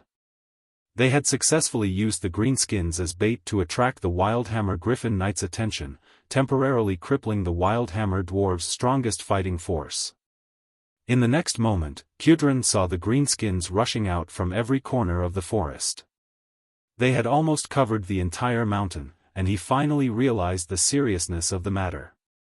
Damn it, Kudrin roared, they've joined forces with the trolls, greenskins against greenskins. Amhar's adjutant shouted in a shrill voice, what do we do? There are too many of them. They have at least 30,000 warriors. Eagle Nest Mountain cannot withstand this level of attack. We'll be finished in a week at most. A week? Looking at the green dwarfs who fearlessly fought against the griffins on the ground, looking at the green dwarfs who charged forward with their hammers even if there was only one of them left, Kudrin, the king of brute hammers, finally had a clear understanding. We have to find help, and we have to be quick. Otherwise, the greenskins will soon swarm over and tear the eagle's head off Eagle Nest Mountain. As soon as Kudrin finished speaking, he saw a squad of griffin knights that he had never seen before barging into the air. They were definitely not the Wildhammer Dwarves' griffins. The Wildhammer Dwarves regarded griffins as their friends, and would not put anything on them other than the saddle necessary for riding. But the griffins that flew over not only had taller humanoid figures on them, but also a series of small flags with insignias were tied to the reins on the griffins' necks. Human griffins? The way the Wildhammer Dwarves used griffins was worlds apart from the way humans used them. Humans had never found an effective long-range attack at high speed and under the strong winds. That was because both bows and crossbow bolts were terrible. Humans had even tried to let the Griffin Knights wear an 8-meter-long lance. For example, the Kingdom of Lordaeron had done such a stupid thing at some point in time. The lance would be finished in one shot, and to hit the target, the Griffins had to land or fly at an extremely low altitude. Fortunately, Kudrin saw that these human Griffin Knights were equipped with javelins. It might be useful, the Brute Hammer King commented irresponsibly. The humans clearly meant no harm. They waved their hands to show that they were not prepared to throw any long-range weapons. Looking at the deplorable situation below him, Kudrin ordered his men to fly up into the sky while he approached to see why the human Griffin Knights would come to this godforsaken hinterlands. Kudrin immediately saw the leader, no, the pair. A female elf ranger sat in front, while a human mage held her waist and held the griffin's reins to control it.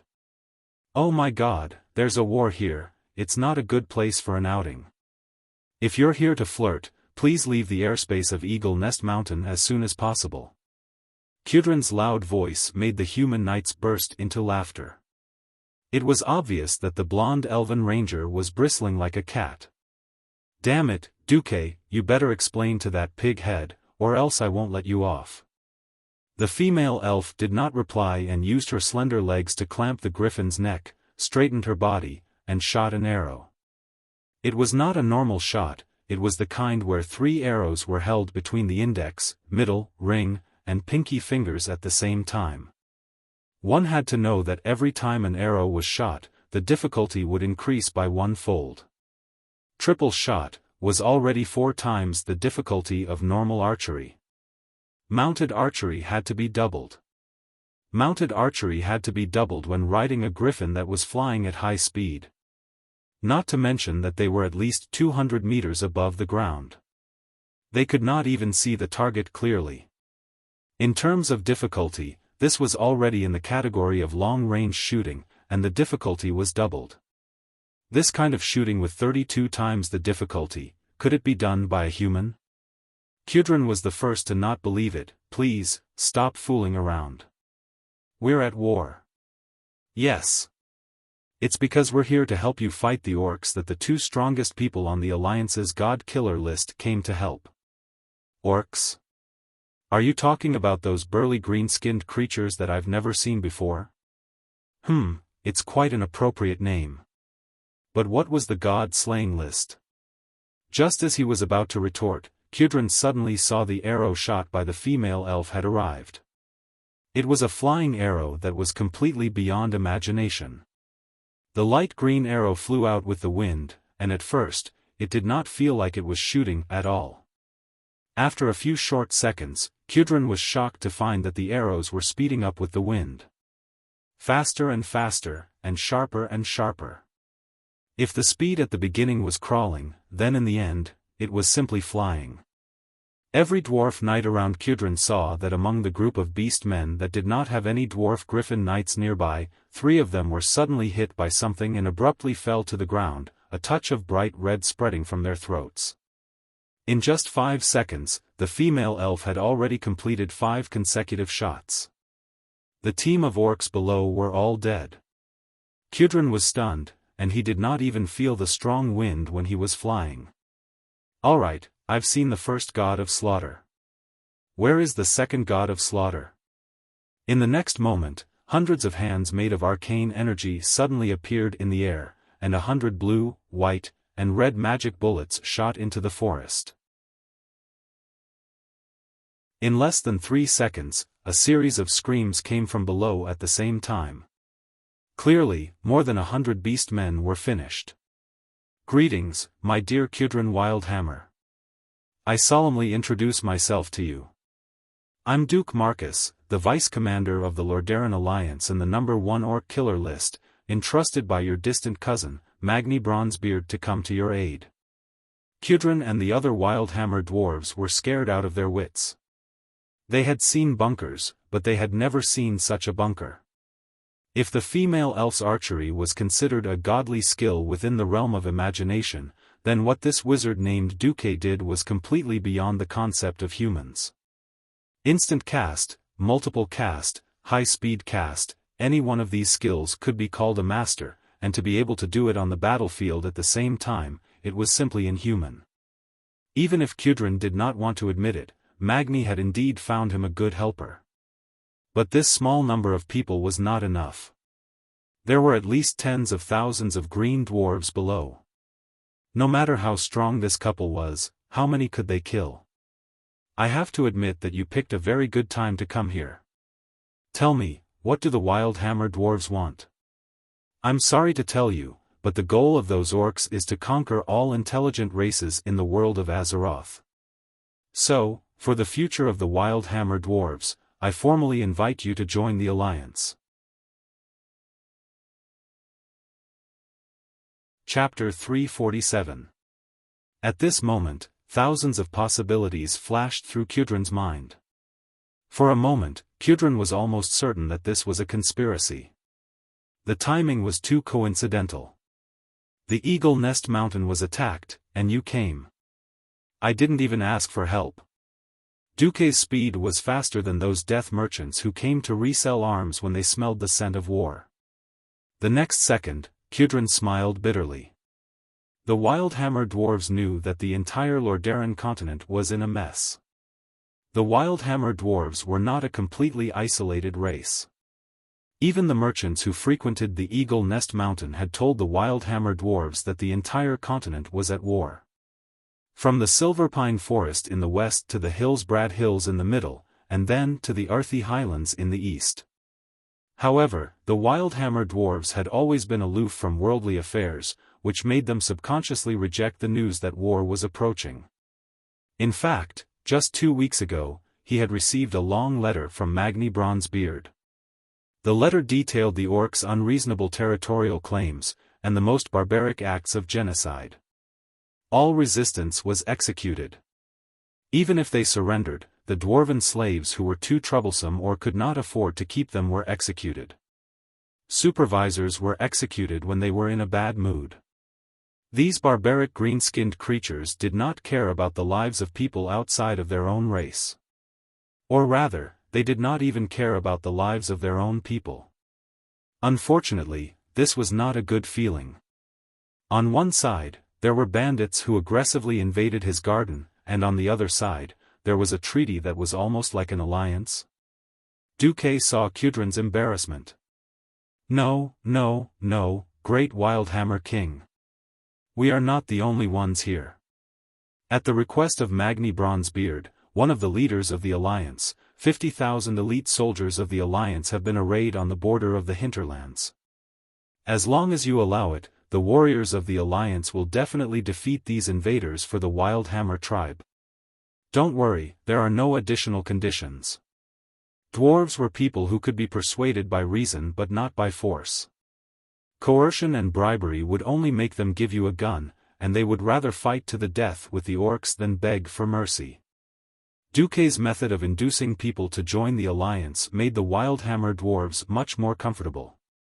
Alright, in the name of the Wildhammer King, I accept the goodwill of the alliance. As long as what my relative said is true, the Wildhammer dwarves will join your alliance. Duke smiled and immediately sent a magic message, Wuxia, let General Seamus advance at top speed.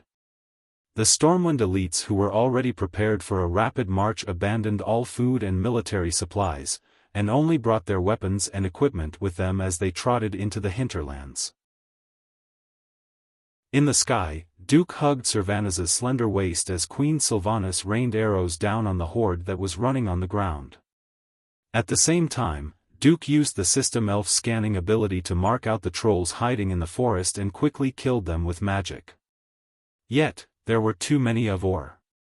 The tribes that covered the mountains and plains swarmed towards Eagle Nest Mountain without any formation. Wildhammer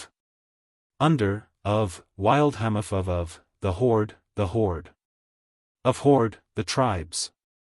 Under the command of General Seamus, the well-trained elite soldiers of the Stormwind Kingdom moved slowly. Under the command of General Seamus, the well-trained Stormwind elites moved slowly.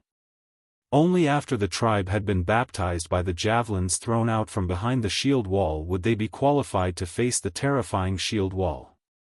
Only after the horde was hit by the spears thrown from behind the shield wall would they have the right to face this terrifying shield wall. Behind the 2 rows of sword and shield soldiers were 3 rows of pikemen. They repeatedly thrust and retracted their pikes, ensuring that any orc would have to face more than 6 pikes at the same time. This was definitely beyond the limits of the orcs' martial arts. The orcs slammed into the shield wall. Some parts of the shield wall had collapsed. The defenders there were unable to completely block the orcs' charge. The rain of spears gave the warriors time to repair their formation. They quickly stepped over their fallen comrades and filled the gaps in the formation. The trolls on the other side also threw spears. These primitive and crude stone spears did cause a lot of trouble for the humans. At least, the penetration of these spears was limited. They could not compare to the penetration of metal spears. When Seamus ordered the warriors to increase the number of warriors to 3, the formation was finally stabilized. The waves of orcs crashed into the shield wall. Less of it was destroyed. In contrast, the horde suffered a greater blow. When the 3rd wave of horde arrived, the FFF flamethrower team arrived and taught the horde a lesson. Originally, General Seamus was already prepared to fight a fierce battle. However, after the first wave of attacks, he was shocked to find that the people rushing out of the forest with weapons in their hands were actually the tribe's laborers. Even though these laborers had decent fighting spirit, how could their fighting strength compare to a standard orc warrior's?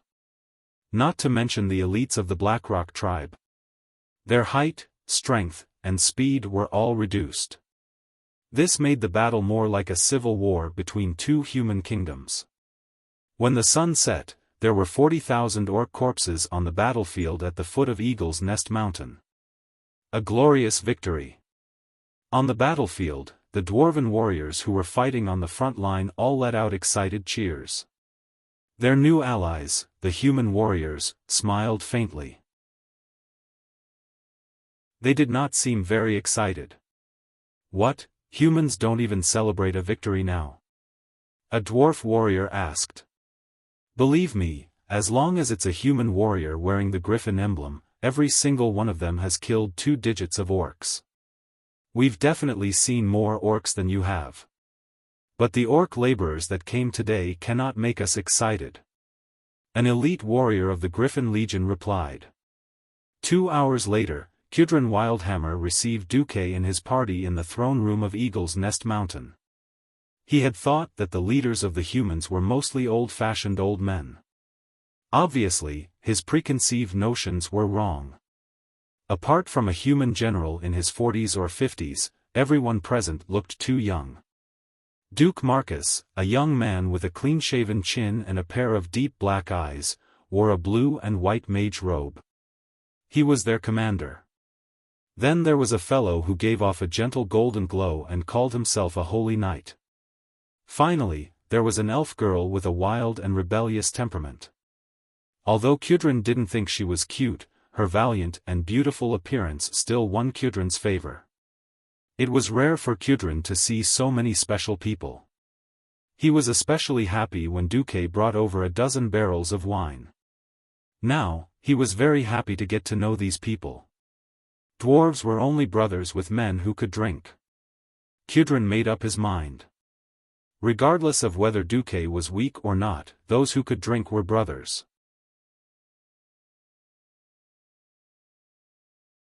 Chapter 348. Welcome. Welcome. Boys and girls. He gestured for them to sit on the arranged chairs. You are very welcome. We were very worried that the greenskins would destroy our homeland. Ancestors above, even if they were laborers with low combat power, there were still too many of them. Fortunately, your arrival put an end to everything. We, the Wildhammer dwarves, are very grateful. Hello, please allow me to formally introduce myself. I am Duke Marcus, the current vice-commander of the Alliance and the highest commander of this army. Duque patiently explained about the tribe, everything the orcs had done, and talked about the fate of Stormwind City. Finally, Duque decisively used the moral integrity of a Mediv. At this moment, Duque's body was covered in a holy radiance. It was a kind of affinity that was easily recognized. Kudrin, will you and your tribesmen join our alliance? Kudrin frowned and pulled at his beard. He once again took out the letter that Magni gave him. The content that he had always felt was unreliable jumped out of the paper, mixed with Duque's explanation, and entered his imagination. Just like today, a green tide flooded Cosmodon. The crude greenskins took control of the mines and plundered all the iron ores there. The huge black iron warships carried the cannons of Kurtira's fleet and proudly crossed the sea. The green calamity engulfed the entire continent. After all the information and what they saw with their own eyes, the truth of the matter made Kudrin and the other Wildhammer dwarves tremble. Indeed. Kudrin let out a long sigh. We, the Wildhammers, had a lot of conflicts with the Bronzebeard tribe. That was the reason for the terrible War of the Three Hammers.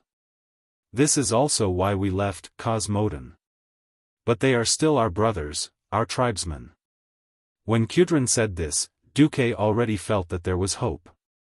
These dirty greenskins, this damned tribe, first attacked our brothers and plundered their land and the ores that have been passed down for thousands of years. Yes, ores are the dwarves' wealth and lives. Now they came to attack us. It was all thanks to your timely reinforcements that we were able to escape the fate of having our home destroyed. At this point, Kudrin suddenly changed the topic. That's right, I don't really like the timing of your support. But? Duque raised his eyebrows. But the threat these filthy creatures pose to the entire world is real, and you have indeed saved Eagle Nest Mountain. Kudrin slammed his hand on the armrest of his chair. Of course, we will join the alliance. We must work together to annihilate these orcs until they become pitiful creatures that can no longer pose a threat to anyone. He stood up and extended his hand to Duque. Without a doubt, you will receive Wildhammer's assistance. Duque reached out his hand and quickly bared his teeth. Damn it, this Kudrin is so petty. Why did he use so much strength? His hand was almost crushed. Kudrin suddenly laughed evilly, but the dwarves hate hypocrisy the most. There will definitely be Wildhammer's assistance, but how much more will depend on your ability.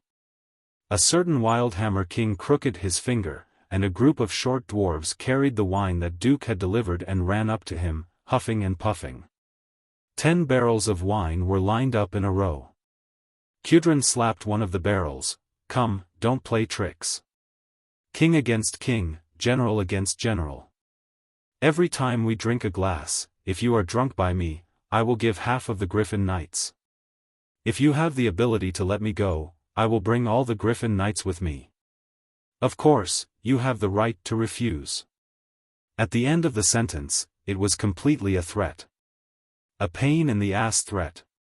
Duque subconsciously glanced at the corner of his eyes. At this moment, the Stormwind General Star was shining brightly. Gavin Raddoom, one of the 5 paladins of the first generation. Reginald Windsor, who would later become a marshal.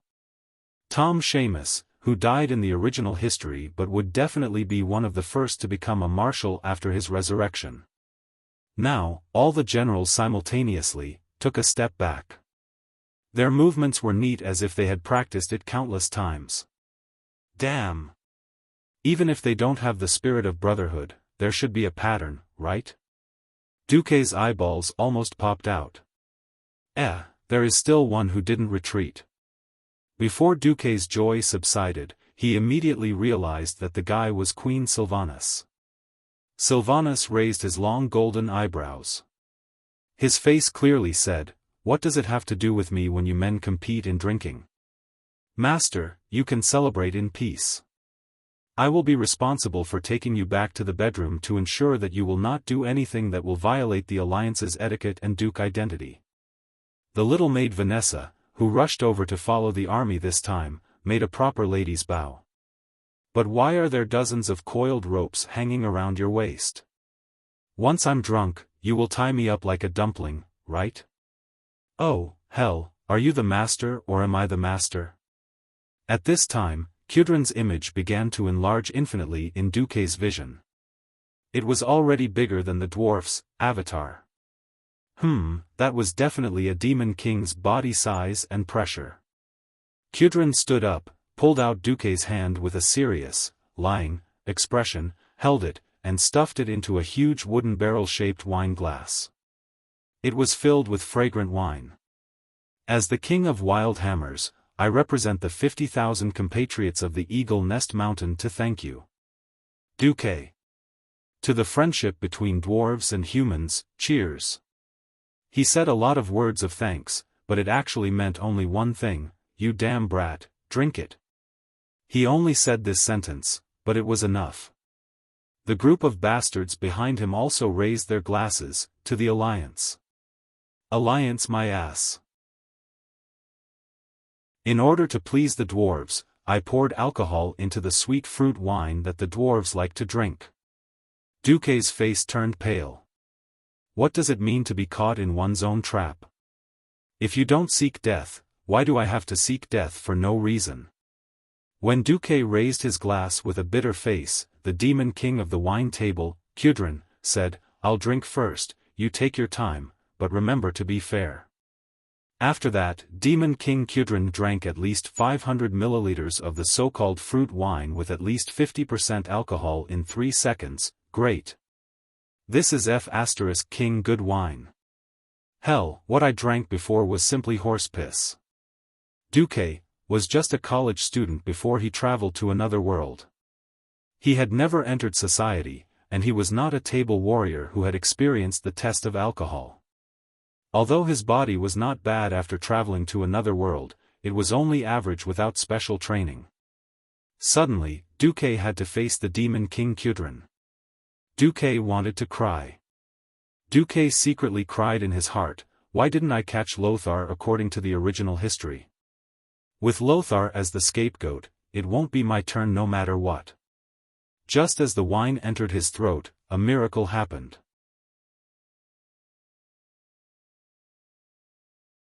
Chapter 349. The system elf appeared. "Dear host, do you want to drink 1,000 cups without getting drunk?" "Nonsense. Do you have any good ideas?" "Physical ones. I can stimulate the growth of alcohol-dispelling enzymes in the host's body, making it harder for the host to get drunk. I can increase the host's alcohol tolerance by 5,000%, but at the cost of the host's stamina." "Stop talking, let's do it." Less than 3 seconds after Kudrin finished his drink, Duke also finished his big cup with a gurgling sound. "Come on. Who's afraid of you?" Duque directly flipped the big cup over, and only a few drops of wine dripped down, indicating that he had drunk it all. For a moment, the crowd was in an uproar. Was Duque hiding his true colors? Or was he just acting rashly and showing his true colors later? Miss Alicia Berev looked at the huge wine barrel in confusion, as if she was tempted by the fragrance of the wine. Alicia waved her hand, and naturally, a dwarf maid helped to pour the wine. Alicia only took a small sip. At first, she felt that it was a little sweet, but in just a short minute, the overbearing alcohol spread from her stomach, and a warm current rose from her chest to her head. God! What wine is this? Alicia almost couldn't stand it. On the other side, when Kudrin saw that Duque didn't get drunk after 1 cup, the brute Hammer King was very unhappy. After all, he almost choked himself. He thought to himself, "You can drink so much even though you're a pretty boy. Then why did you pretend that you couldn't drink just now? I just don't like that you humans have so many tricks. If I don't get you drunk today, my surname isn't Brute Hammer. Come, let's drink to our heart's content." A barrel of wine, even if it was a small one, was at least 10 liters, and it was quickly finished by Kudrin and Duque. It was true that Kudrin was talented. Duke on the other side was equally unfathomable. Most of the people around him who were drinking with him were swaying left and right, and the few that didn't die fighting on the table were also a little drunk. However, the 2 fellows in the middle of the field swayed and did not fall. "Hey, Duque, don't you think we're going to stop like this?" Kudrin wiped the wine off his beard and accidentally rubbed it on his eyebrows. "Well, old man Kudrin, how about something more exciting?" Duque elegantly wiped his mouth with a napkin, then poked the tip of his nose with his finger. "Mixed wine?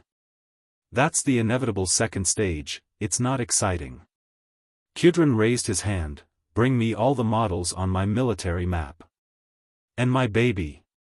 Soon, a large number of Griffin Knight models were placed on the table.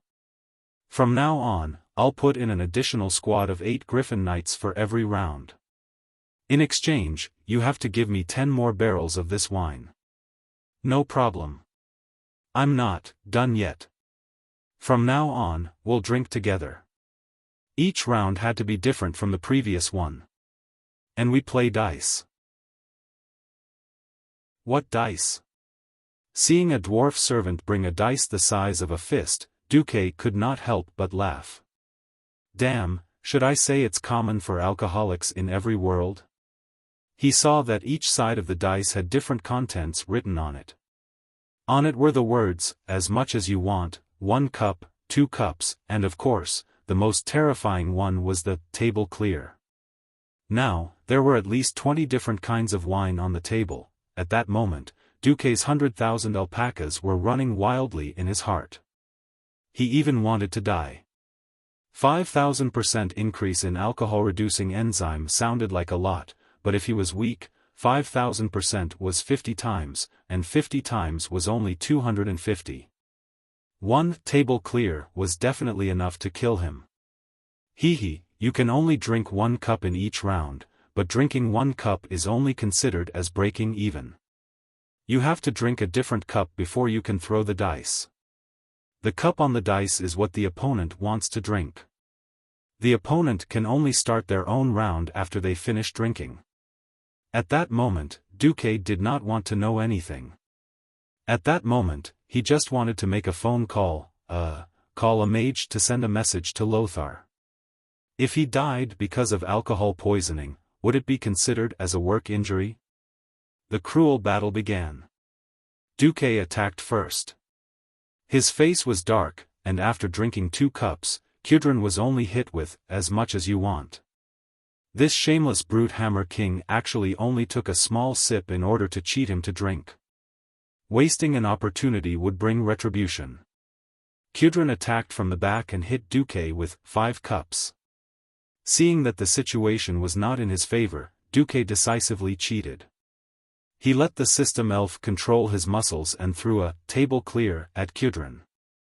However, life with cheats did not need to be explained. Kudrin actually did not fall. He actually did not fall. After the wine on the table was refilled, he very shamelessly returned a table clear to Duque. Duque was defeated. Just a little bit more. Looking at the system notification that said, you still need 1% more alcohol before you will be completely drunk, Duke was stunned as he held on. He continued to cheat and returned another table clear. This time, the wine table demon Kudrin finally showed signs of not being able to hold on. He almost used all his strength to give Duque another cup. At that moment, the Alliance's wine table commander, Duke Marcus, with the most tragic expression, drank the cup of wine, and then collapsed. The winner has been decided? No. Under the cheers of the brute hammer dwarves, Kudrin raised his cup high, but he could not drink even half a drop. At that moment, Kudrin seemed to be possessed by something. He loudly sang a majestic and lonely song, "This body is the bone of wine. Blood infuses wine, heart is like a wine jar. Undefeated in countless wineries. Never retreating in defeat.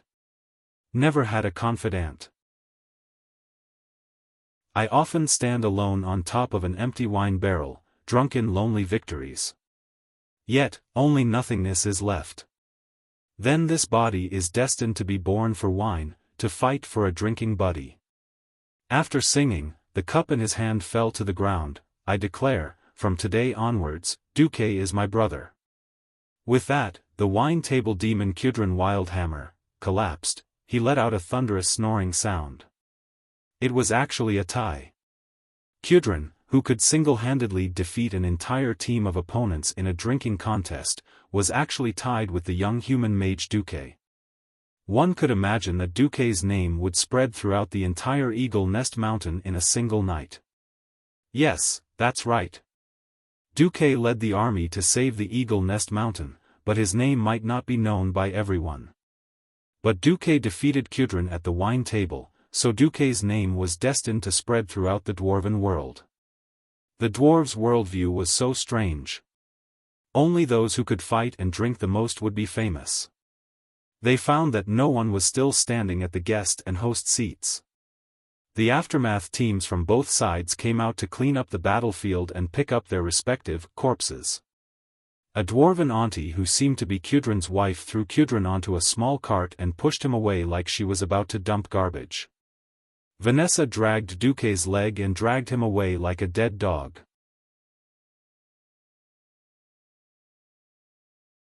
Chapter 350. A drunk man weighed a ton. This was the common thought of every woman who had no choice but to serve a drunk man. The only fortunate thing was that as soon as he left the room, Duque's knights came up to carry the most expensive drunkard in the alliance. Leave it to us from here to the VIP room. Cassar Ulysses, who had been chosen as the captain of the knights, smiled as he took Duque. With the alliance operating well and winning every victory, it was not an exaggeration to say that Duque was the most important person in the alliance. There was even a slightly exaggerated saying that the Sword Saint of the Fireblade clan could assassinate anyone. As long as Duque was still around, the alliance would not collapse. Cassar and another knight each held on to Duque's arms, while 12 fully armed knights escorted Duque to the room in the state guesthouse. Before entering the room, Vanessa's expression and appearance were elegant and in line with the image of a maid. But when the two knights placed the drunkard Duque on the bed and said, "Miss Van Cleef, I will leave the lord to you," this sentence made Vanessa blush for no reason. Thump thump. Her heart was beating so fast. She did not think much of it at first, but after hearing what those two fellows said, she felt that something was going to happen. Along the way, she had heard too many terrible stories of the nobles bullying and humiliating their maids. Living teaching material for the young masters of the nobles, lovers of the counts, almost subconsciously, Vanessa pulled up her maid's skirt. Of course, it was not for benefits, but purely to make it easier to pull out the throwing knife tied to her thigh. In the next moment, Vanessa felt that she was really an idiot. "Damn it, if I really hurt Duque, my dad will be the first to kill me," Vanessa muttered. One had to know that in the past New Year, Edwin Van Cleef made a trip back to South Shore. He talked incessantly to her about the progress in the western wilderness. According to Duque's arrangements, he and Gillian Stallman had successfully established a base in the mines of Moon Creek in the western wilderness. Not only did they succeed in saving more than 2,000 people under the noses of the tribe and safely sending them to South Shore, they also gained a foothold in the mines. Using the complicated terrain of the mine, we killed more than 500 orcs, and we only lost less than 30 people. That's why we decided to name it the Dead Mines. This means that it's the grave of all beast men. Edwin did not know that he had made history take an interesting turn. Dead Mines had appeared in advance, but in a different form, a form that was more righteous and glorious. "Vanessa, I heard about Master Marcus's feat, another several 100,000 beast men. Oh, by the holy light, I think Master's wisdom is almost on par with Thoradin the Great. A hero who fought against the evil alien race in the human world. But can you imagine? If something bad happens to him, how can I, Garion, Reginald, and the other ministers continue to be loyal to our master?" Lucien thought to himself. "Oh, just thinking about it breaks my heart." Vanessa was speechless when she felt her father's fanatical worship of Duque. Vanessa was still young and did not have much of a sense of Duque's greatness. At most, she felt that Duque was very powerful. The problem was that her father wanted to gift his daughter a gift. Remembering that she was already 14 years old, soon to be the generally accepted age of 15 for marriage, Vanessa felt conflicted. The only fortunate thing was that although her father's hints were very obvious, he was still a father who doted on his daughter and did not directly force her. The memory ended. "All right, here's the problem. What if Duque went berserk and she gave in? Or not?" Feeling extremely conflicted, Vanessa poked Duke's rather handsome face with her index finger. Huff huff huff. He breathed evenly. This bullshit Grand Duke's alcohol tolerance was pretty good. At least he didn't go berserk after getting drunk, nor did he go berserk. Squatting at the head of the bed, she looked at Duque's calm and youthful face. She could not imagine that this ridiculously young man was the core figure of the Alliance who controlled hundreds of thousands of soldiers and the future of the entire human race. What if, seems, not. Before Vanessa could finish talking to herself, she suddenly heard a commotion at the door. "Let me in. I have the most urgent matter to look for Duque." It was a female voice that Vanessa was familiar with. "My apologies, His Excellency Vice Commander just had a drinking contest with His Majesty Kudrin Wildhammer and is now dead drunk. If there's anything, please talk tomorrow." This was the voice of the Knight Captain, Casa. Clearly, he and his men were blocking the way. By the sun well. How can he get drunk at this time? No, I have to see him, I can't wait a second longer. Get out of the way, even if you have to splash him with water to wake him up. This was the voice of another woman. Most of the Wildhammer dwarves' houses were built in caves. In the entire state guesthouse, apart from a secret exit for escape, there was only one main door. When Vanessa opened the door, she saw the Windrunner sisters arguing with the knights.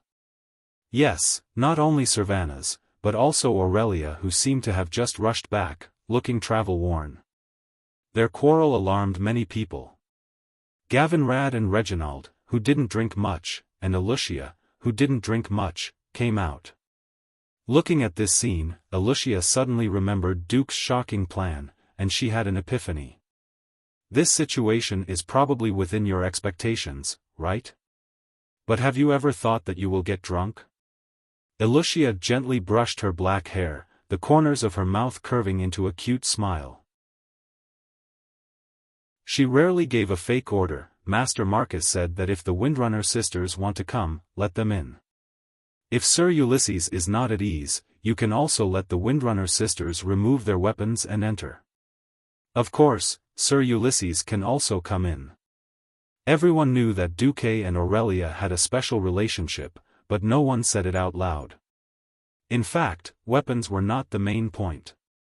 With such an important matter at hand, Aurelia very nimbly removed her longbow and the ranger's dagger, and handed them to the accompanying elven ranger. She and Servanas almost rushed into the room, and then saw Vanessa standing by Duque's bed. Vanessa said, "Sorry, Sir is very drunk. If possible, I don't even want you to wake him up. In fact, he can't do anything even if he is awake." Aurelia's face, which was always full of confidence, always dignified, and always in high spirits, almost collapsed in an instant. Oh my God! Kuel Salus is about to be attacked. You're actually drunk.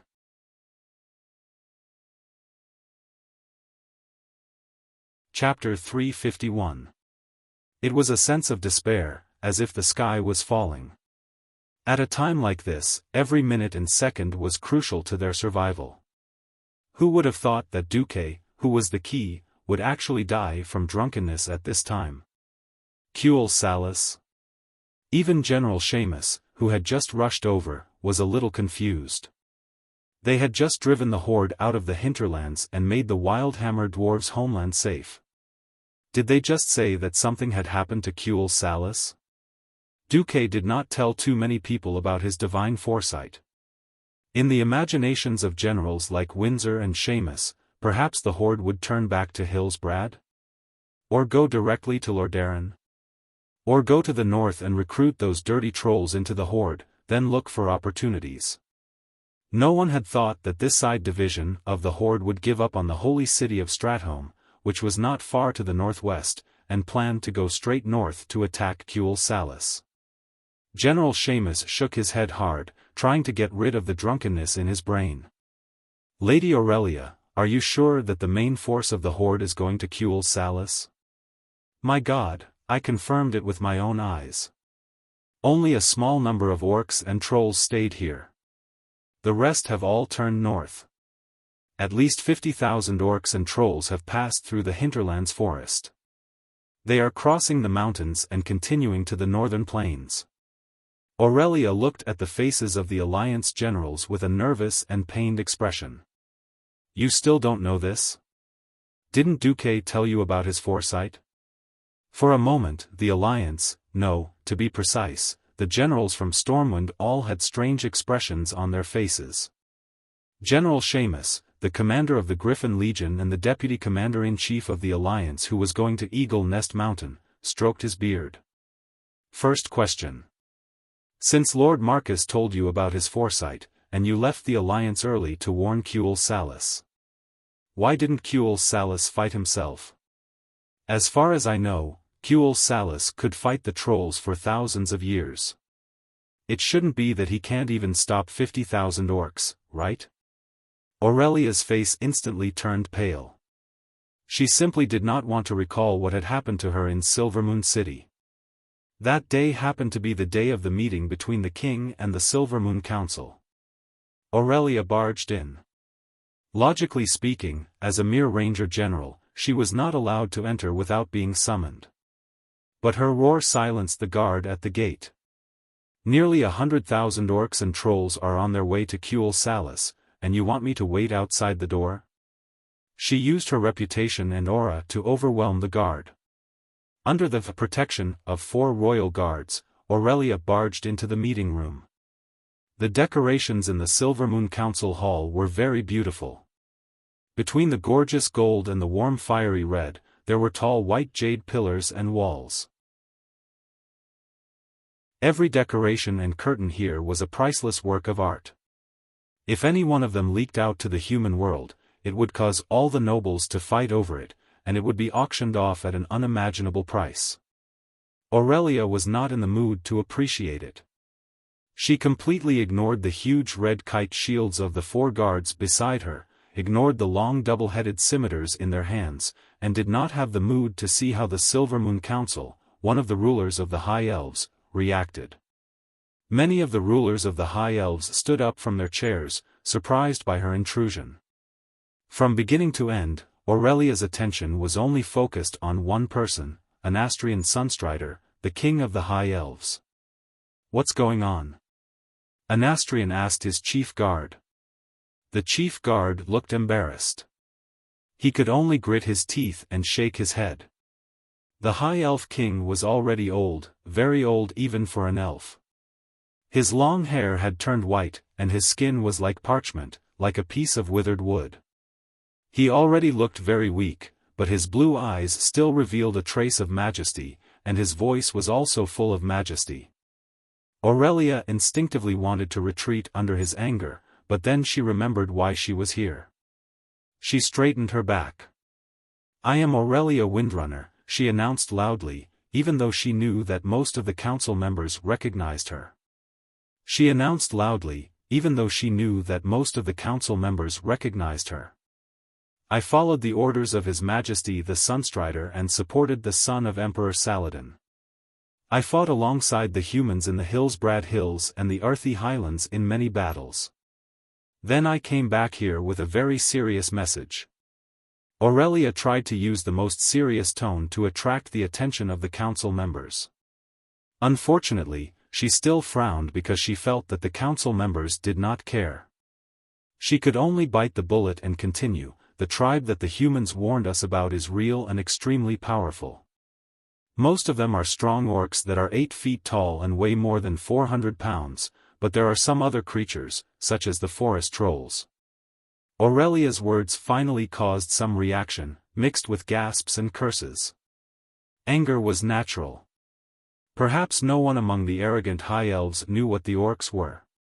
In fact, even Aurelia did not know before the battle in Southshore. That was not important. What was important was that every council member present knew what the trolls were. Many of them, including His Majesty Anastrian, had participated in the troll war that lasted for hundreds of years 4,000 years ago. However, the troll card seemed to have the opposite effect. "You said that the trolls have joined that tribe?" A great lord laughed loudly. "That's great. Let the trolls follow this tribe you mentioned to fight the humans. I hope they will go far away. Maybe the humans will help us kill them all." Ha ha ha. Wanton laughter echoed in the council hall. Many of the elven council members laughed and clapped in agreement. "You don't understand what kind of disaster is happening on the continent at this moment." Aurelia roared angrily. She recalled Duque's deduction and said directly, "The tribe is not a distant problem that we can ignore and laugh at.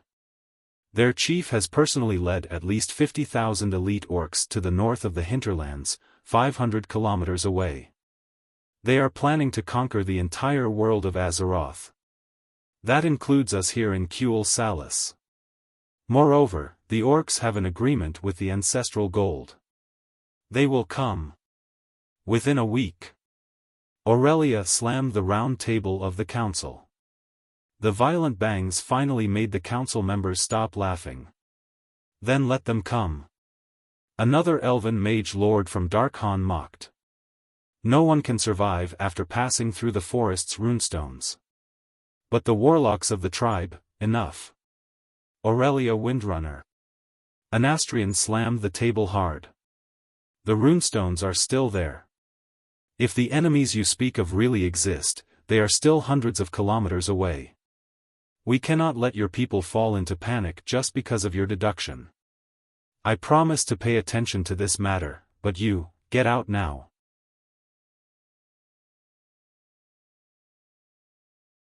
Chapter 352. In the state guesthouse in Eagle Nest Mountain, in front of Duque's bed, Aurelia recounted her experience in Silvery Moon City in a voice that was close to tears. No one wanted to believe me. They blindly believed in the defense of Longsong Forest.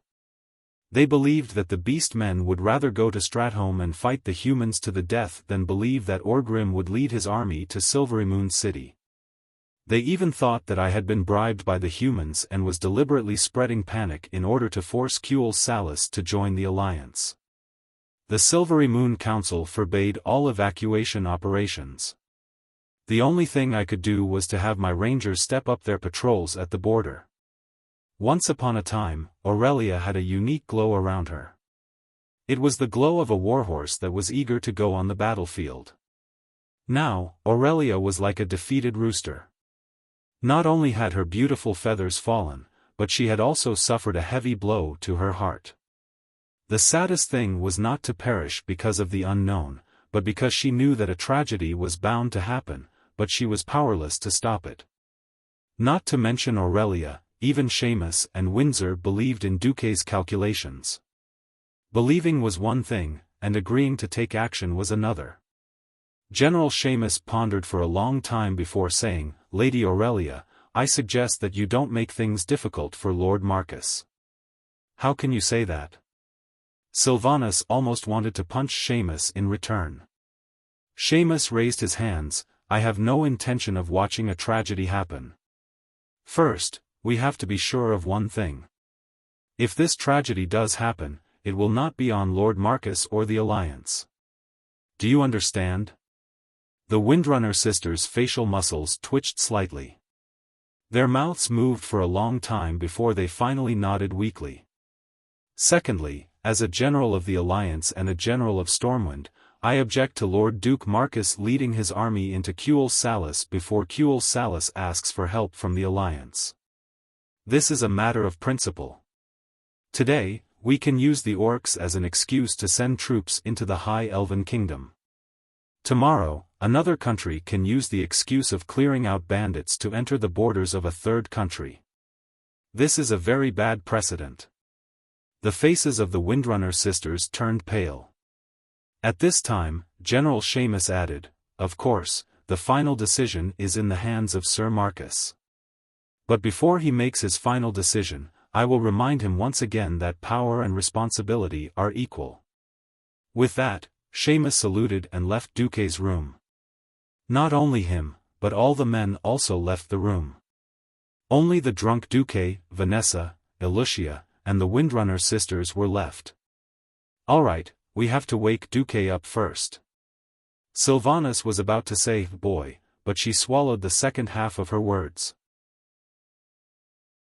However, her action was still not respectful at all, because Queen Sylvanas actually picked up a bucket of ice water used to chill wine. To her surprise, Vanessa pulled up her skirt and revealed the throwing knives. And Lucia's magic circuit quickly turned, condensing an ice cone suspended in midair. "As the Master's maid, although I don't like him, I can't let you do anything to the Master. As half a disciple of Sir Marcus, I also can't allow you to disrespect the Master." If it was any other time, Queen Sylvanas might have dealt with them. This was a sensitive time. A group of fully armed knights were listening outside the thin door. They would rush in at the slightest sign of trouble and chase the sisters out without hesitation. The worst thing was the relationship between Kuel Salas and the Alliance. Because he refused to join the Alliance between the elves and humans had already regressed to the point where it almost existed in name only.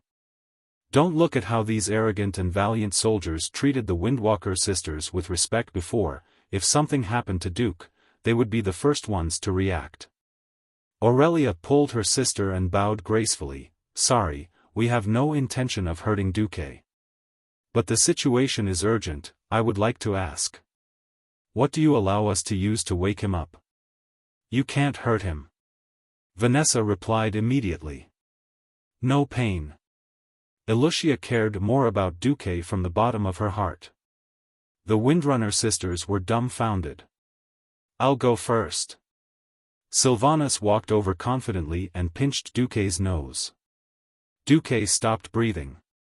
1 second, 2 seconds, 5 seconds, suddenly, Duque vomited. A large amount of sour and rancid vomit flew out of his mouth.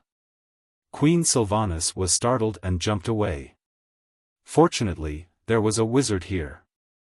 Eluhia cast a small ice cone spell that lasted less than a millisecond, blowing Duke's vomit out of the bed and freezing it on the ground with ice elements. Vanessa glared fiercely at Sylvanas. You are not allowed to touch him again. After saying that, Vanessa went to clean up the frozen vomit. Lucia gently wiped the corner of Duque's mouth with a warm towel, but her eyes were warning Aurelia. Illyria was helpless. Why did she have to run into such a thing? She could only walk over and sit by the bed, shaking Duque's arm. Duque, wake up. Kuel Salis is really in danger as you predicted. I need your help, Duque. Duque. Huff, huff, huff. A dead pig was sleeping soundly. Aurelia was going crazy. She shook Duque hard, but Duque did not wake up no matter what. Vanessa put her hands on her hips. According to my experience with my father's friends, Master will not wake up until tomorrow noon. Tomorrow noon? The main force led by Orgrim had already left for the northern part of the hinterlands a day earlier. The orcs were fast to begin with. Even if they immediately chased after them in the middle of the night, they might not be able to catch up. Tomorrow noon? If the human army really went to the Long Song forest, they might only be able to collect the corpses of the elves. Unknowingly, Aurelia's shaking became more and more urgent, and her body moved closer to Duque. Duque was in a deep sleep, so deep that even the system elf could not wake him up. In his sweet dreams, he unknowingly had a dream. It was a dream related to his 10 terabytes action movie. The girl in the dream was so hot. Just as he was about to do something dirty, the girl took the initiative to hug him. When Duque suddenly attacked, Aurelia had at least 81 ways to dodge Duque's claws. But Duque's unconscious murmur made Aurelia feel like she was struck by lightning. Aurelia, a soft call in a dream always had a special meaning at this time. Regardless of whether it was real or not, Duque had indeed called out to her in his dreams. Aurelia fell for it. The next moment, in front of the other 3 women, Duque hugged the female elf close to him and buried himself in the encirclement of the Mountain of Flesh Demon King. The most dramatic thing was that because of the difficulty in breathing, Duque woke up. When most of Duque's vision was blocked by the Mountain of Flesh Demon King, Duque opened his dog eyes and met Aurelia's emerald eyes. Chapter 353. There was a kind of awkwardness that was worse than death. There was another kind of awkwardness that was worse than death. Duque also wanted to confirm if there was a kind of love that was called letting go. Unfortunately, in this situation, it felt like he would die whether he let go or not. Since he was going to die anyway, Duque simply gave up on the treatment and let his face enjoy the shocking pressure of the mountain of flesh. At this moment, Aurelia's whole body was hot, and every inch of her exposed skin was dyed a beautiful red. It was very beautiful. The strange feeling of being stared at by 6 eyes almost made Aurelia go crazy. She had no idea how to deal with this situation. The more unexpected the situation, the easier it was for her to lose her mind. Aurelia made a very stupid decision: cover up and not admit it. She glared fiercely at Duque and used her left hand to touch Duque's eyelids, trying to make Duque close his eyes. She also said, "Duque is really drunk and muddle-headed." Aurelia wanted to fool around, but the problem was that Duque's rumored sister-in-law did not agree. Cervantes also put his hands on his waist. "Sister, although I also want to protect your face, our family and friends are exposed to the orc's weapons. Sister, even if you are embarrassed, I still have to say, Duque is awake." Aurelia might be able to fool Vanessa and Elusia, but she could never fool her sister. The elves' long ears had a special ability called listen, which could hear sounds that were farther and had a wider frequency than humans. The change in Duque's breathing could not be hidden from Queen Sylvanas. In this emergency situation, Queen Sylvanas directly pierced through this piece of paper. At this moment, Aurelia wanted to die. At this moment, Duque's arms were still tightly wrapped around a certain elf's waist. She frowned and tried to make her face look fierce. "Duque, you still won't let go. You sisters promise not to hit me?" Duque continued to roll his eyes. His snorts echoed in the canyon between the deep Mount Hygel. Aurelia now treated Duque like a little ancestor. "For the sake of God, I can't wait to beg you. How would I dare to hit you?" 10 seconds later, the farce was over. Someone pretended to be fine. He seemed to be decisive, but in fact, he reluctantly let go of the Demon King Aurelia. Then, Duque asked the system elf to inform his body to filter his blood through the arcane circuit and let the Phoenix Flame circuit evaporate the alcohol in the blood. Then, he washed his face. Duque finally sat opposite the blushing Aurelia. On one side were the Windrunner sisters, and on the other side were Duque, Elusia, and Vanessa, who stood at the back, with a dining table between them. With Cervantes' brief and concise explanation, Duque finally understood the current situation. "Duque, for my sake, send troops to save Cuel Salis, okay? Only your army can save my hometown." Duque crossed his fingers and pressed the back of his fingers against the tip of his nose. His gaze became deep again. He was recalling all the details of the second battle of the Dark Portal that he knew. Once, he was a player who understood the story of a game. Right now, he was a transmigrator who had personally arrived to control the direction of this world-shaking battle. Everything could change, and every choice had the chance to have a far-reaching impact. At this point in World War II, Duque could almost say that even if he didn't do anything, the Alliance had a 70% chance of winning. The problem now was no longer limited to winning, but the situation and layout after the victory. Once they entered the third battle of the Dark Portal, it would be the day of the rise of the Lich King. The entire North and Lordaeron continent would be smashed into pieces by the brainless Arthas. How much vitality could be preserved was the key. However, when he thought of the Silvermoon Council, the pig of the pig teammates, Duque had the urge to quickly kill them all. The Silvermoon Council was arrogant, deceiving the people and the king. They were a cancer in the world of the High Elves. Other than fighting to the death in the last battle, the Silvermoon Council was definitely a useless trash-level existence. Yet, dealing with them in advance was tantamount to dividing the humans and the High Elves. Duque pondered for a while, and finally sighed. Seamus is right. Before we get Cuel Salis's application to join the Alliance and a letter asking for help, the Alliance can't send troops. As soon as Duque finished speaking, the Windrunner sisters, who were already tearing up, stood up. Aurelia bit her lip hard, and blood seeped out of the corner of her mouth. She slammed the table. "Duque, I was wrong about you. 30,000 elven civilians will die because of the wrong choice made by the Silvermoon Council and you. Duque, I hate you." Aurelia was extremely agitated, her chest heaving up and down violently. Duque was not in the mood to appreciate this stunning scene. Duque was also angry. "Then what about me? Being biased and bringing the elites that Stormwind relied on to restore the country, just because of your request, illegally crossed the border, rushed into a forbidden country, and fought with the tribe. Then, the Sun King said, "Ah. I didn't ask you to come into our country, as if we were just watching a dog fight. You dismissed us with just one sentence." What Duque said was absolutely the truth. The key to Kuel Salas's crisis was that the higher-ups of Silvermoon City were like **T. This was the arrogance of the High Elves that had been passed down for thousands of years. It had nothing to do with Duque or any other race in the world. Aurelia cried bitterly. She leaned on the table and wailed.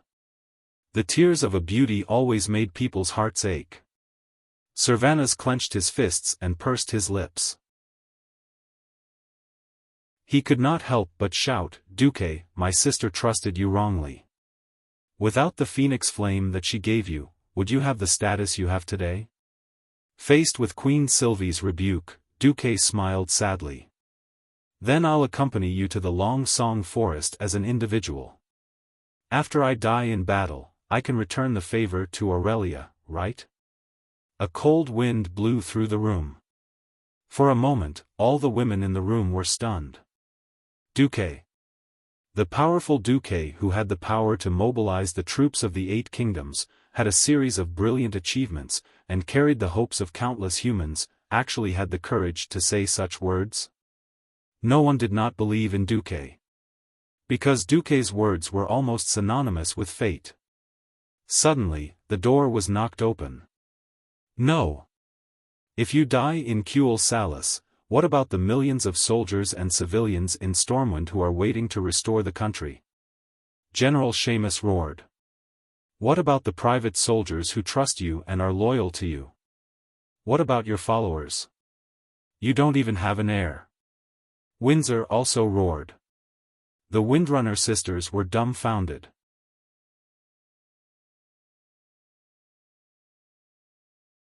Chapter 354.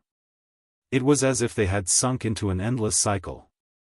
Aurelia could not stop the Sun King and the Silvermoon Council from courting death. The Alliance could not help even if they wanted to, because the Elven higher-ups were blocking them. Similarly, no matter how good Duque was at fighting, he could not single-handedly take care of more than 50,000 elite orcs. Moreover, Aurelia discovered something else.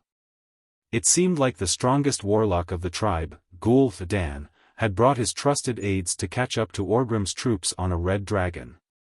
Gul'dan was a powerful mage who could suppress the strongest human wizard Antonidas. Sending a Morning Star wizard like Duque would just be sending himself to his death. Even if Duque wanted to go, he would be completely opposed by the generals of the Stormwind faction.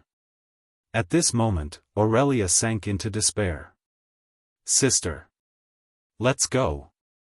Since the humans are not willing to help, we have to go back ourselves," Sylvana said with determination as she pulled on her sister's hand. Illyria, on the other hand, gave Duke one last pleading look. Duque took a deep breath. "Actually, there's one last way." Once Duque said this, the entire place went silent. Every pair of eyes stared at Duque, and every heart stopped beating. Everyone held their breath. "Speak." Aurelia was instinctively excited. "Aurelia Windrunner, are you willing to be a patriotic traitor?" Patriotic, traitor? Be it Aurelia or the others, they were all confused by Duque's words. Duque said in a low voice, "Even if it's a lord, inviting foreign troops into his own country is a crime of treason. But you, Aurelia, you can be a traitor because of your patriotism, because you want to save the High Elves. Of course, there's a price to pay." "What price?" Aurelia's eyes brightened. "I can take on the identity of a wandering duke and bring all my private soldiers to be hired by you, Aurelia Windrunner. The problem was that everyone knew I wasn't short of money. Therefore, the price is, after this battle, you must take at least 1,000 of the Windrunner family's elites, give up Kuel Salas's position and become my vassal, Duke Marcus's vassal." As soon as Duque's voice fell, everyone was stunned. In the next moment, everyone began to ponder. It seemed like it was indeed feasible. First of all, Duque was not a king. His status wasn't so high that he couldn't be fooled no matter what. It wasn't wrong to say that Duque was a wandering duke. Stormwind had been destroyed. A country without territory would not be recognized. Didn't you see that after Duke Fairville left Cul Tiras, he was just a pirate leader? Who would really recognize him as a duke? Secondly, even with his so-called private army, the strength of Duque's subordinates was quite shocking. Apart from the basic 10,000 private soldiers, Duque also had a group of mages. Moreover, it would be difficult to fool them. Finally, there was the price. From a legal point of view, even if Cul Salis joined the alliance, someone had to take the blame for this kind of thing. Everyone knew about the ambiguous relationship between Duque and Aurelia. The problem was that if Duque really wanted to marry Aurelia, it would be super troublesome. The union of a duke from another country and General Cul Salis must be approved by the Sun King and the Silver Moon Council. When that time came, it was really unknown what kind of trouble Duque and the Windrunner family would be in. Duque took this opportunity to pull Aurelia out of it, killing two birds with one stone. Moreover, there were 1,000 of the strongest elven rangers on the continent. It was precisely because of these conditions that Duque's deal would not seem to be a loss in the eyes of all the nobles. Otherwise, the nobles would only think that Duque was an idiot. If the Sun King really wanted to pursue the matter, no one except Stormwind would protect Duque. At this time, Aurelia fell into infinite entanglement. A patriotic traitor in exchange for the survival of tens of thousands of his compatriots. Aurelia's conscience and affection for Duque instantly prevailed in both rational and emotional aspects at the same time. Duque, I can personally promise you. But I can't give a definite answer on behalf of the rangers of the Windrunner family. No. 1,000 rangers, not one less. This is a matter of attitude. Unexpectedly, it was Wuxia who bargained for Duque. Duque was stunned. What surprised Duque even more was yet to come. I know my brothers and sisters. There can't be 1,000 rangers of the Windrunner family who are willing to give up their homeland. 300 is already the limit, Servanas interrupted. Wuxia was anxious. We can't accept such conditions. Of course it's not fair. However, as long as you can cover the evacuation of more than 20,000 civilians in Longsong Forest to Silvery Moon City, Duque, I'm willing to give up my position in Cul Salis and become your vassal together with my sister. Duque's brain went blank for a second. Surprise. This was definitely an unexpected surprise. Duque had never thought that he could gain so much from attacking Cul Salis with the help of the tribe. That was Aurelia and Sylvanas. The eldest and second children of the Windrunner family. The two strongest rangers in the world. In terms of strength, even the third sister, Sasha, was still a distance away from them. Not to mention, in the original history, one was a great hero in Stormwind City's King's Valley, and the other was a queen who could summon wind and rain in the tribe, and even become the chief of the tribe in the distant future. Damn it, this was really a big win. If there weren't so many people watching, Duque really wanted to immediately shout, I've tricked Aurelia and Queen Sylvanas into my hands. At this moment, Duque finally felt a sense of pride for completely changing history. No matter what, as long as he passed Cul Salis this time. Then there wouldn't be another Sylvanas who died in Silvery Moon City. And there wouldn't be another forgotten queen in the future. The forgotten ones? Bah! I'm a living person. I don't care how those bones die.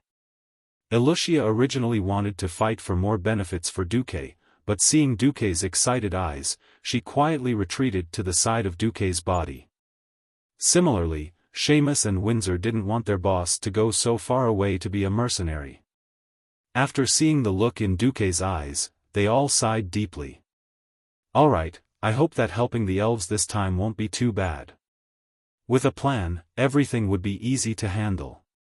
When Duke woke up King Lang overnight with a magic message and explained the seriousness of the matter, Lang gave Duke and Aurelia a surprise. If some of the Griffin Legion soldiers are willing to become your private soldiers, I can't stop them. Sometimes, nobles like to secretly increase the number of their private soldiers, but the king can't find out, so it's not against the rules. However, in the future, there will be many elites from the Griffin Legion on the battlefield.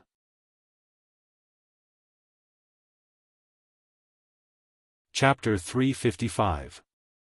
A king's speech was often a form of art. Some words could not be said directly. In any case, Duke, Aurelia, and Seamus understood. Seeing Seamus silently request the dwarves to forge 20,000 Duke private soldier badges, Aurelia held Duke's hand at some point. She knew very well that Duke had used his connections to the extreme. Everyone knew that in all of Stormwind, apart from the Royal Knights under Lothar's direct command, Seamus Griffin Legion was the best fighter. The former could fight, but there were too few of them. The latter was the true main force of Stormwind. After repeated expansions, the Griffin Legion had expanded to a huge army of 20,000. The core was still the Griffin Legion that had retreated from the Reedridge Mountains to Stormwind City. These warriors who had gone through many battles were the foundation of Stormwind Kingdom's revival, the cream of the army. Now, with a single request from Duke, Lang allowed him to get them to pretend to be private soldiers. Moreover, 30,000 soldiers was the limit of a Grand Duke's strength. Not breaking the rules was better than breaking the rules. Perhaps it could be explained as a strategic need, but no one could ignore the huge risks they had to bear, as well as the almost unbearable camaraderie. It was impossible for a friend to gamble the future of a kingdom with millions of people to save tens of thousands of his own people. Loyalty and camaraderie had always been difficult.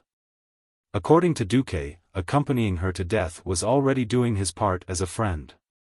Pulling 30,000 elites could only mean one thing. She, Aurelia, had long surpassed the definition of a friend in Duque's heart.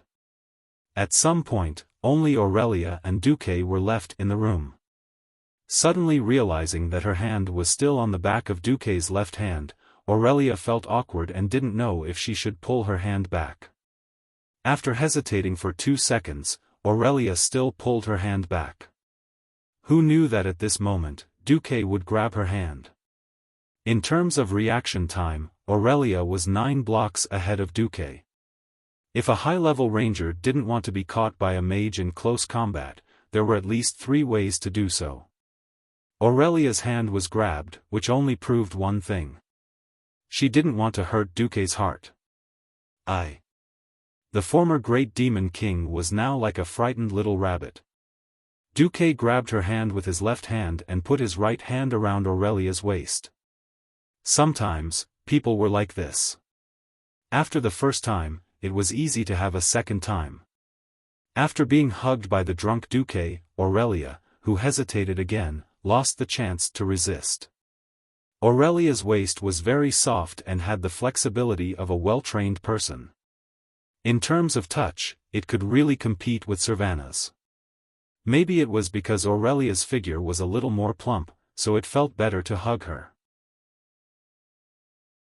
It was a kind of comfortable feeling that even though she was healthy and beautiful, he still felt like his hands would melt if he hugged her. She realized that Duque was probably going to make things clear. Aurelia quickly took 2 deep breaths. Sorry, I'm not ready yet. If a high elf wants to mate with a human, it means that she has to be prepared to face endless loneliness after 100 years. I'm not ready yet. Hearing this, Duque couldn't help but laugh. He had taken it for granted. The high elves boasted of eternal life, but in reality, it wasn't. 10,000 years before the war between humans and orcs broke out, there was only one huge land in the world of Azeroth surrounded by endless oceans, Kalimdor. Many different races and creatures lived on this land, fighting against the harsh natural environment. In the center of this dark land was a lake full of mysterious energy. This lake was called the Well of Eternity, and it was the source of magic and natural energy of the entire world. While absorbing energy from the endless darkness outside this world, the Well of Eternity continuously released energy to the entire world, providing nutrition for all kinds of creatures in the world. This attracted the attention of the Demon King, Sargeras. This was the invasion of the Burning Legion 10,000 years ago. Later on, due to the aftermath of the war, a series of magic reactions interfered with the energy of the well, causing a huge explosion. This led to what later generations would call the Cataclysm. The entire Kalimdor continent was split into several parts, mainly the Kalimdor continent in the west, the Eastern Kingdom in the east, Northrend in the north, and Pandaria in the south. The location where the well water was originally located collapsed into a never-ending whirlpool. This tragic war was called the War of the Ancients. Because of Illidan's selfishness, he left behind a small bottle of well water from the Well of Eternity and once again artificially created a Well of Eternity. As long as the Well of Eternity existed, the Burning Legion would not give up the idea of conquering this world. In order to protect the Well of Eternity, the three Dragon Kings, the Red Dragon, the Green Dragon, and the Bronze Dragon joined forces to bless the Well of Eternity. The Red Dragon Queen Alexstrasza planted a huge oak tree that could heal the scars of the earth, which later became the World Tree, Nordrassil. The King of Time, the Bronze Dragon King Nozdormu, added magic to the World Tree. As long as the World Tree existed, the Night Elves would never age or get sick. This was the source of the elves' immortality. In fact, after being exiled by the Night Elves, the High Elves lost the power of immortality. However, for humans, the lifespan of the elves was still extremely long. Duque understood Aurelia's concerns, but he couldn't tell Aurelia that the legend of the elves' immortality would be mercilessly broken in the near future. Of course, he had another way to comfort Aurelia and break down her defenses. Duque took out his bird's head. Ah! Don't get the wrong idea. If you get the wrong idea, face the wall. This was just the head of the artifact magic staff, Atish, which happened to be in the shape of a wooden bird's head. This is Atish's? Feeling the powerful magic waves on it, Aurelia could totally imagine how shocking the power of this magic staff would be when it was complete. The previous guardian, Aegwin, seems to be more than 800 years old. Duque seemed to be saying something irrelevant, but he was actually reminding Aurelia that he, who had obtained the inheritance of Mediv, actually had other ways to obtain immortality. Aurelia's face instantly turned red. If it was said that she was unwilling to break down her defenses before because of her lifespan, then now, under the premise that both of them had almost endless lifespans, all the obstacles that she had set up were not valid. No, actually. Aurelia was completely confused. Facing Duque's gradually approaching face, she was completely at a loss. Duque gave her a light kiss on her smooth forehead. Gazing at Aurelia's emerald eyes, Duque smiled suavely. I know, you are thinking about your brethren and have no time to be distracted. But after that, Aurelia ran away, as if she was flying.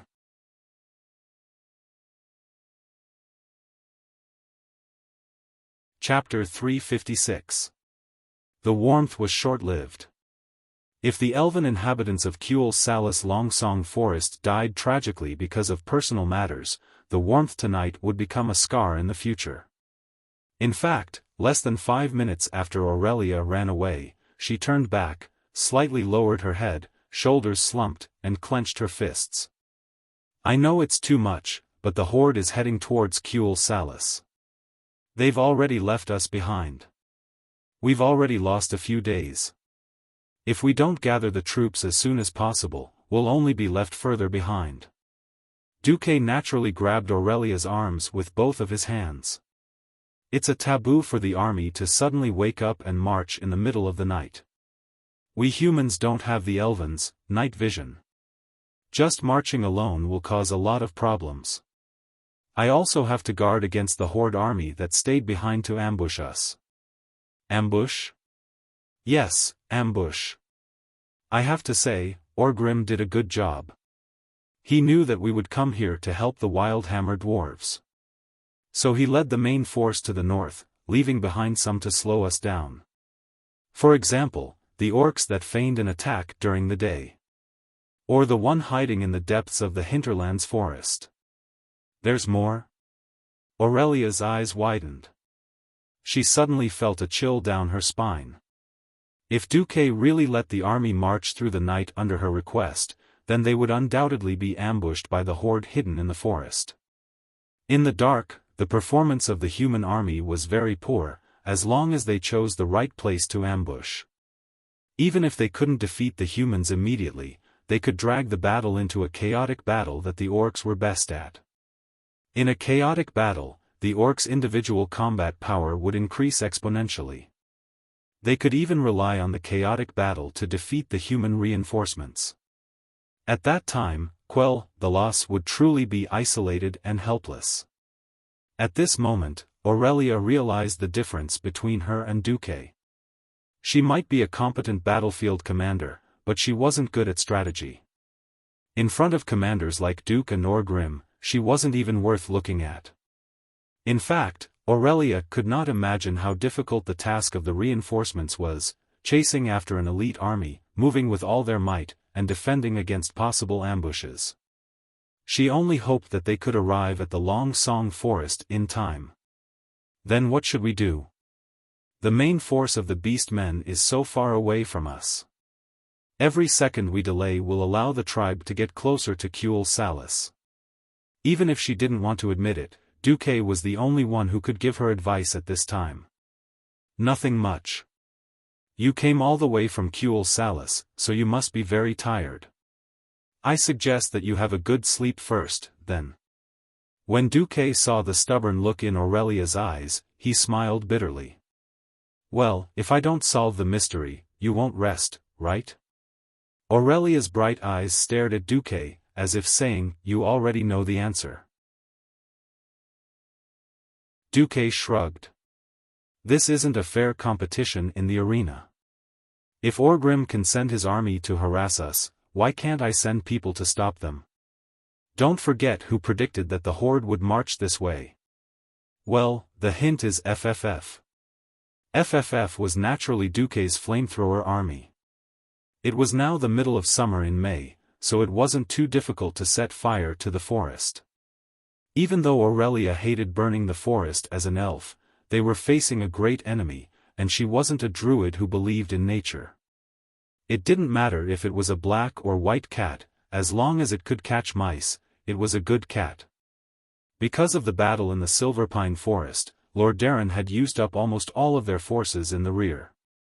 It was not realistic for Lord Darren to send troops to stop Orgrim's elite army. There was no other way to delay the horde's army with a small number of troops. Aurelia came to a sudden realization, and her expression suddenly became very interesting. Bastard, you already planned everything, and then forced me to betray my country and become your vassal?